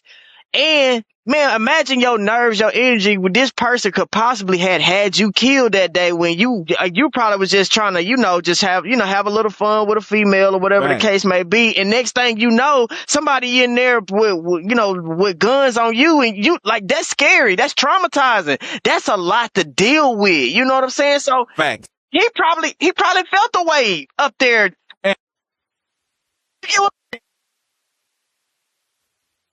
And then look, Willie, all over a damn song. Man, and up to Jeezy. Let me just say this: kind of big up, and not kind So, of. But I think his ego could have gotten away. No. Nigga, you can't. Nigga, I think Jeezy won that. But what I'm saying is this: it could have got ugly if Jeezy would have came back. If he would have let his ego get in the way and started playing stay strapped. Man, who knows what that could have done to Gucci? Who knows what kind of mind frame that could have put Gucci in at that particular time frame, especially. Nigga, you start singing T.I., nigga. Man, that could have got ugly. That could have been an ugly situation. Well, I know it. Yeah, he did it to the beat. But I agree. But I think that's the part of growth that we don't really talk about. Mm-hmm. And me being a therapist, I understand that. Like, you don't expect people to grow overnight. Change and evolve and growing, that's a lifelong journey. That's a lifelong process. And just because you see Gucci have some of these remnants of Gucci trapping like a fool. Yeah, that nigga still in there. That nigga that's been trapping like a fool, he's still in there. Mm-hmm. So I applaud that, because even the stages and even the steps that he's taking right now, and that's how you know he really he authentically him, because it's still there. It's and still there. That's why you gotta applaud it even more, because he tries so hard not to let that come out. And I think, that ain't really talked about enough. No,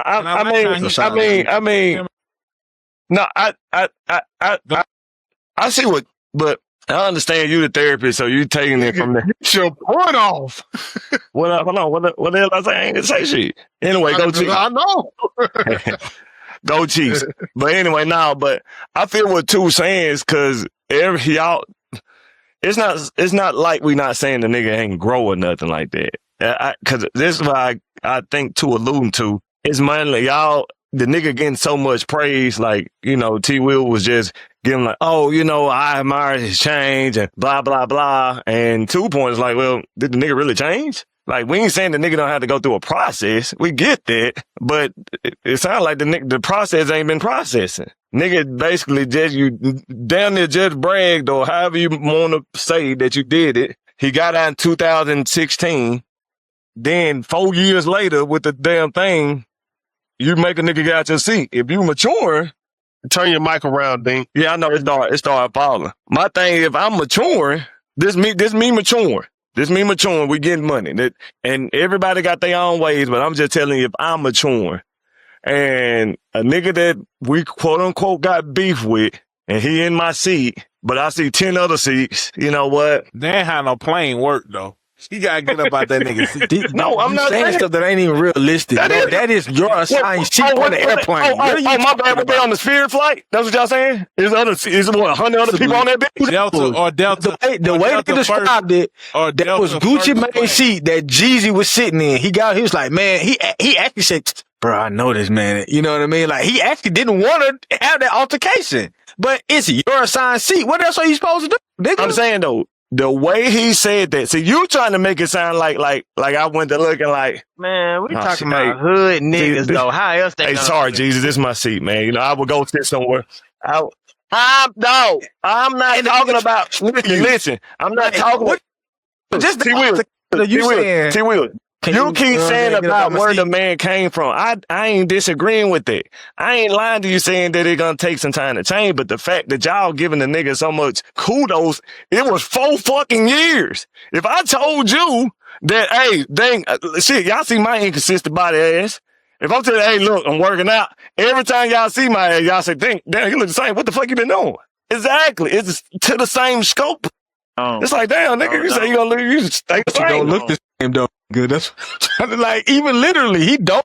I think that might help the point out a little bit more though, because I think maybe people might be looking at the physical change. But you got to put the mental together in order to change the physical. So he might not been mentally changed then. I think that's what we're saying. I think it's still a change.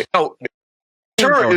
He also has mental change though. He's diagnosed with bipolar. He's diagnosed with schizophrenia, and bipolar. And I don't think that's not like. That's another thing. Like, bro, that is triggered like that when you certain environments. You could probably go to a certain store and you saw a nigga fight over here, and it'll just take you back into that mode because you triggered. Jeezy probably triggers him easy. Like he probably can do all the self work that he can do, but if he see Jeezy and he probably can still see Jeezy now and be triggered. And that go back to that point about the trauma. Go back and watch it. No, y'all not back and forth. No, y'all not understanding. I think Jeezy. You're not understanding what I'm saying. Y'all trying to understand is how that was. Y'all think Jeezy woke up That nigga that fucked his camera and trying to make a point. Get your stupid ass down, boy. Hey, that nigga ain't changed a bit. Oh.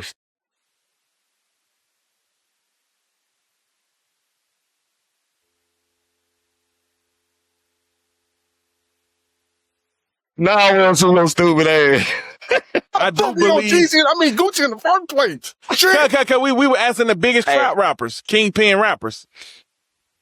And but I agree, but I do think Gucci changed, and I can see it even by how him and his wife interact, right? Like how he lets her like not take control, but he trusts her. Like, and I never thought I'd see that. And punching girls on the stage. I mean, hey, look. And for her, so T-Will. For her being able to take his phone, like when he have like episodes, like let me delete this out, let me do this, cause I know this nigga gonna go crazy. Like we know Gucci been this a nigga. Like No, hey, and Gucci. Hey, so Dara, that's what I'm saying. Like, this is not a agree with me or you wrong type thing or y'all wrong. I'm just saying it's kind of like the praise that he getting for, like, he's just a, rehabilitated.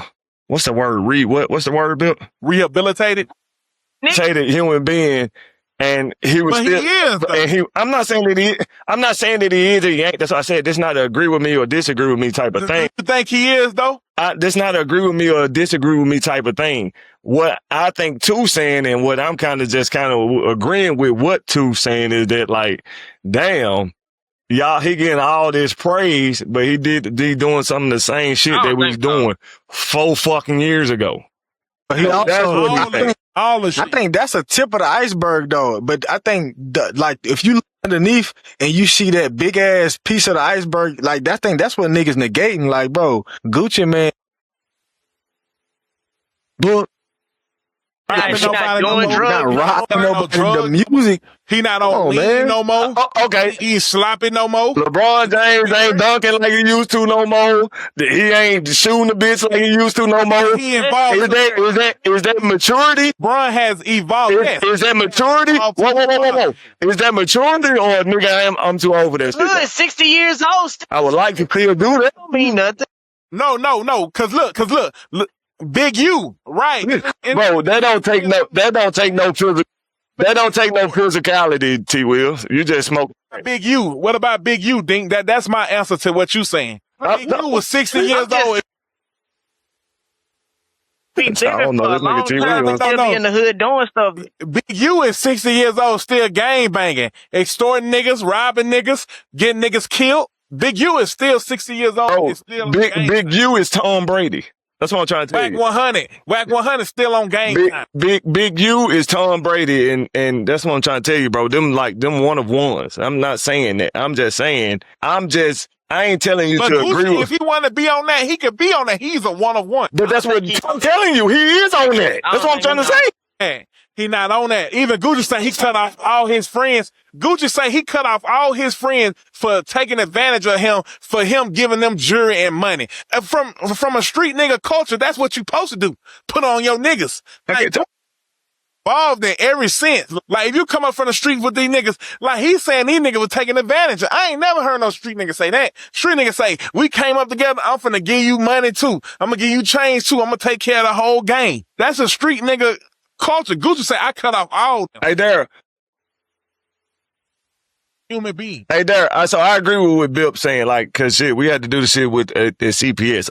It's not that I don't disagree with y'all, but I'm just telling you see, y'all talking about within deep, like y'all going deep into it. I'm telling you surface level. I'm telling you if I got in trouble That's why the shit you talking is bullshit. Cause you talking surface level. I'm gonna speak plainly when you talk. You just said it. Why you don't deserve to have an argument in this. No. I deserve to have an argument because that's what the podcast is for. And I'm telling you, whatever he displays, that's who's gonna see it. When you go to jail, most of the time for your previous actions is surface level. If you did something, right? If you did something back in the day and you ain't did it in a long time and you do it again, who is gonna say, oh man, he known for doing that back in the day? So that's what I'm trying to get you to understand that part. That's all I'm saying. That's why I said it's not to agree with you or disagree with you.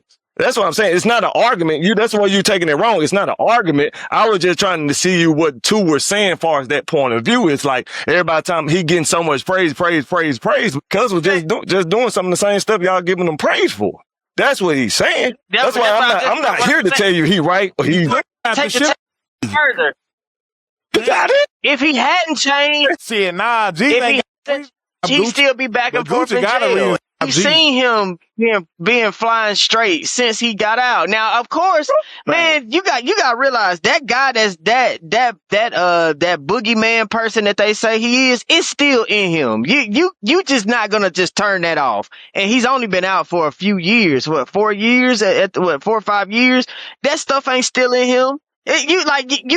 He's probably still, man. I think, even when people, like, let's just say get baptized or something, sometimes people still be struggling with certain things and people be like, are you a hypocrite? That don't mean that people still can't be going through their change and still trying to massage some stuff up out of them. And sometimes people be like, you know what I'm saying? So, man, listen, bro, like, I think Gucci, I don't think he's all the way there, but I think, from where he's came from, cause I'm not gonna lie, at one point in time, I thought Gucci was I thought he was kind of off a little bit at one time. I really did. I thought he was off. And, right. For him to go, from me to think one time that he's off into now that when he's in interviews, he seems like he speaks, he talks with good sense. He looks good as far as how he carries himself. He talks a little better. You can tell he's different. He is. tell Now, he don't get eating me good? wrong. He's still that same hood nigga that he it's still in him where He's still a man, like, yeah. he's still him. That's probably not ever gonna change because of probably how he grew up, his own traumas that he has. IT will. And look, that's like Jay-Z. Jay-Z is a developed grown person, but he's still that same nigga that was from Marcy Projects. You get what I T mean? will though. That nigga. T will, can I ask you this though? Tell me this though. Even though right or wrong, I do want to ask you this. Why do we, in this general, I don't know, black, white, Mexican, orange, blue, why do we pick and choose what somebody is not no more based off the action they did before? Like we pick certain things that can be changed, but then certain things can't be changed. Like for instance, Yeah, explain it. Yeah. so for instance, like we quick to say, oh yeah, Gucci changed on stuff, but he can do some of those same actions. And we would say, but he changing in the process. And I know in our culture, somebody, touch up on you or something, or you touch on them, you always gay. I mean, You always a murderer in somebody else's eyes. You always dissing somebody. No. So I'm asking you. So this is to basically what I'm saying. What do we get to pick and choose? What is not a constant? Because it just changed for Gucci. It changed. We still think Gucci the trap guy and a gangster as fuck. It's just him. But you just said he changed. So why would you think that? Hold on. Let me get this off. For instance, going off. It ain't in him if he's changed. Okay, I grew up in the church where, some people may give their testimony about the things that they used to do. They used to be on drugs, which at that time would have made them an addict.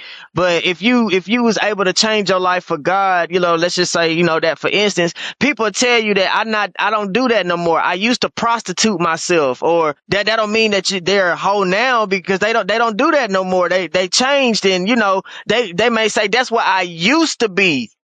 How can it not be if that's your testimony? That's great point. What you've been through, That's and you're not that anymore. I'm gonna tell you what. No. I'm gonna tell you why that's.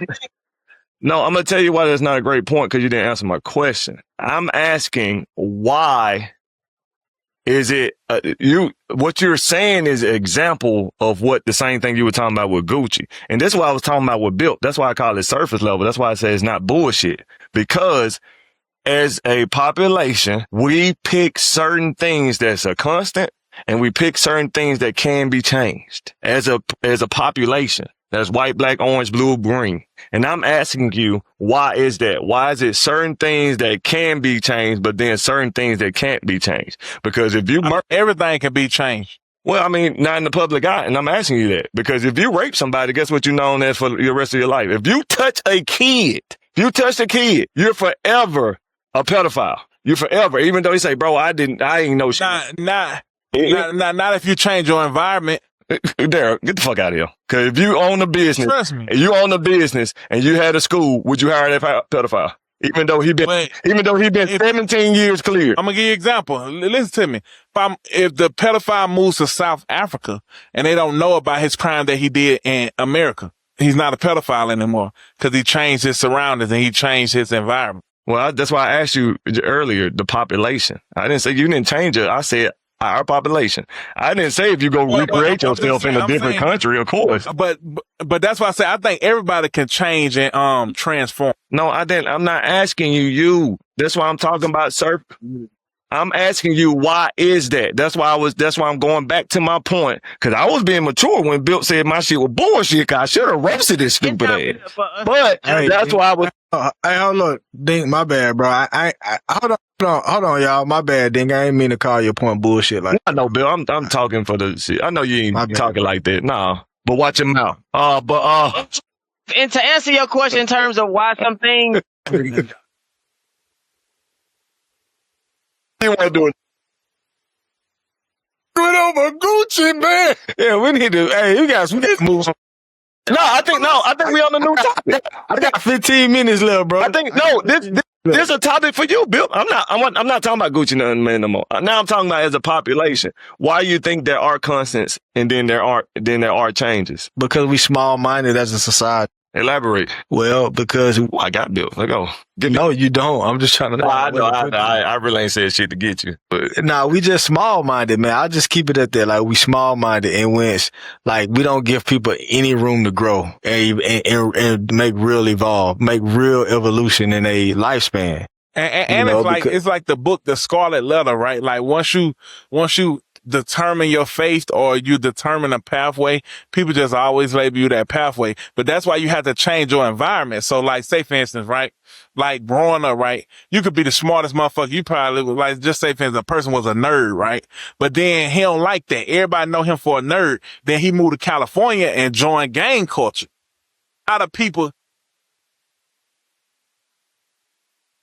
The peaky key. Yeah, what happened?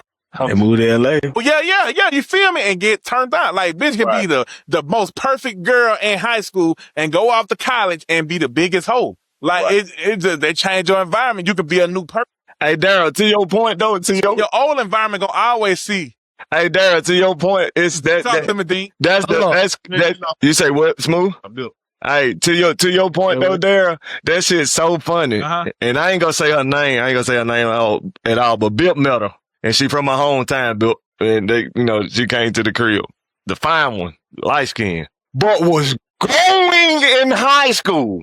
I'm talking about left, right, backwards, front, going. And I used to just tell my homeboys, I ain't gonna lie, boy, if I might just take this bitch to like Texas and she won't be like, you won't be known no more. You see what I'm saying? Cause she won't be that in Texas. You see what I'm saying? And it's like, that's just to your point of just saying like, dang, like if you switch the environment, then yeah. But then It don't matter no more.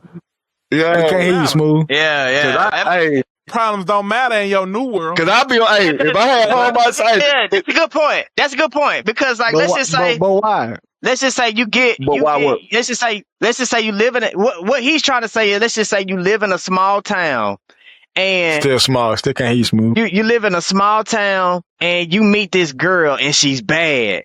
But everybody in this small town has been with her. Everybody. So let's just say you the new dude that just moved there and you got this girl that the whole town has been with. So by you being a new dude and being with this girl, you might feel somewhat self-conscious because you're like, dang, everybody done been with her. But if you took this same girl and you moved over here to Texas, then it doesn't matter anymore because nobody knows this girl anymore. Hey, but all right, here go another thing though. But that's because we want instant change. Like who I am now, nigga, I would date Cherokee. I don't care. You know what I mean? It's just who I am because I'm older and I understand in my head, it's like, I understand that people go through phases in life, bro. Like, and I don't What think about that Pinky? Would you date Pinky? cause she ain't my type. Nah, but you're right, Bill. It's cause it's my mind. But that's what I'm saying though. I mean, you're right, cause I had to have a conversation with Smooth about I was like, man, they talking about she might. Doesn't matter if you know how many she and then they go like, nigga, who cares? Don't know how many she been with. She still been with him. Right. Don't matter. Like, what's your relationship? Yeah, but I think now I don't believe in asking What does people the what pussy they do for me? What does it?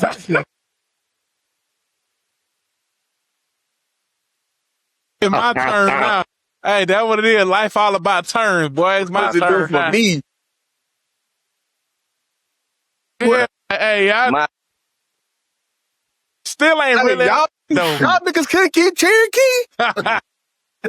Or look, think about all the niggas that want to hit Cherokee that can't. Come on, bro. What are we It's some talking niggas about? out there that can't hit that bitch. Oh, That lady, I know she five was on this amazing podcast. to this day. Like, and a lot of them girls done burnt out.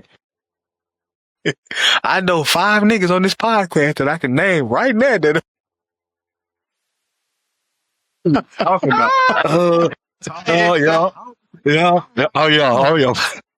I know 5 niggas on this podcast right You say, That's how niggas be acting above women, bro. You know, I don't like that. I don't like that.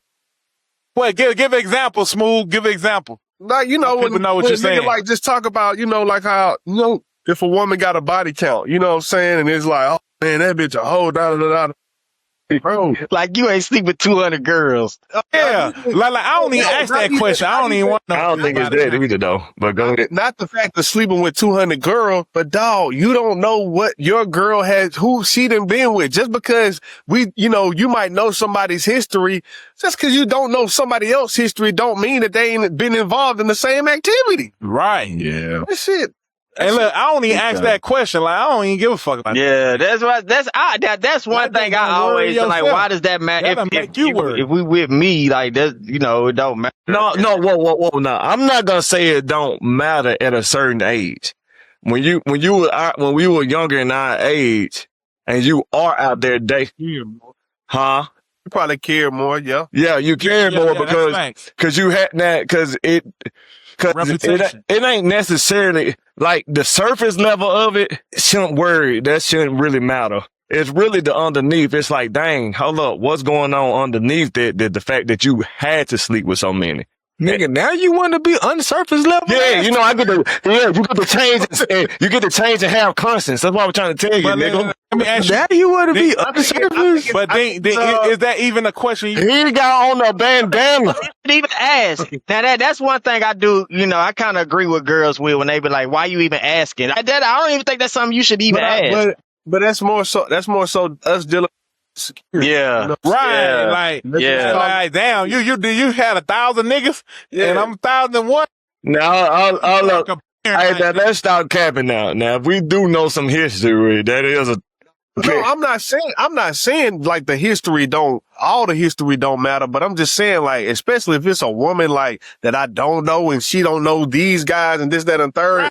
But y'all also gotta look. That's what I'm asking, Ding. Like, say for instance, you go to, let's just say you go to New York and you meet a chick, right? Do you ask her body count? You don't give a fuck about her body count. I mean, I want to ask in that type of way, like during conversation.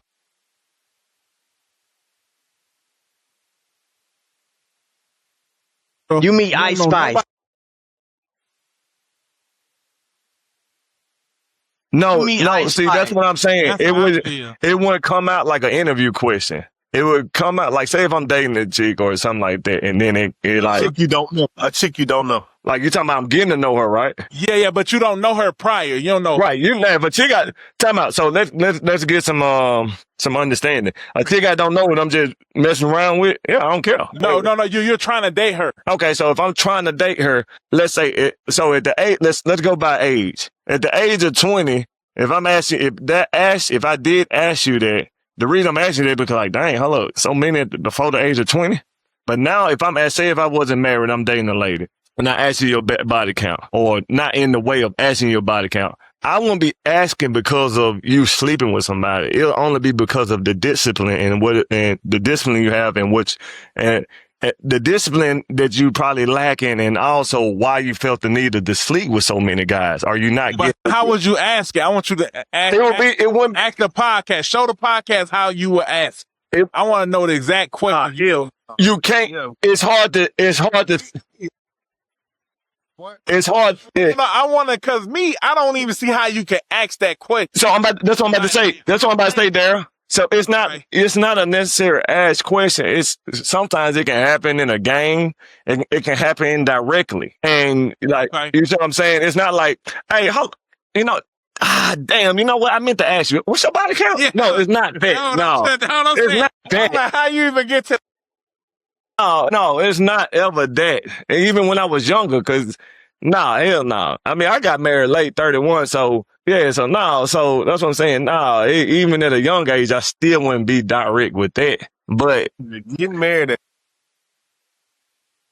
nah, niggas call me old for getting married. Well, no. They say me having a baby so late is late. So not married, but having a baby late. Niggas be making fun of me. I'm like, okay, you had your kid at, like, they be talking about like 19 or something. I'm like, nigga, I had a baby at 31. Yeah, hey, you had to live your life. What? Facts. I got married at the perfect time, nigga. Because at 25, I would have been divorced at 25. I was out of I got married at the perfect time, boy. You would have caught me at 24. Hey, we done. That's over. Married? No. Come on, man. No. Let me get married when I'm a little fat. Feel like I ain't got. Nah, Wow. that's Well, man, that wraps up episode 30 of the phone. Hey, before y'all go, man, I just want to tell y'all something.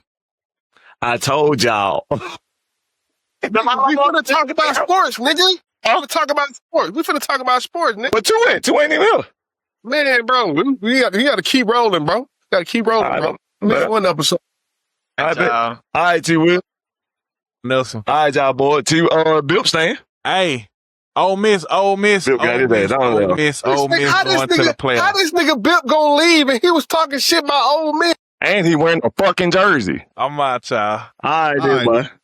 Damn, I want to talk about my Ole Miss. Boy, they going to the playoffs, though. I'm going to just say that. They going to the playoffs.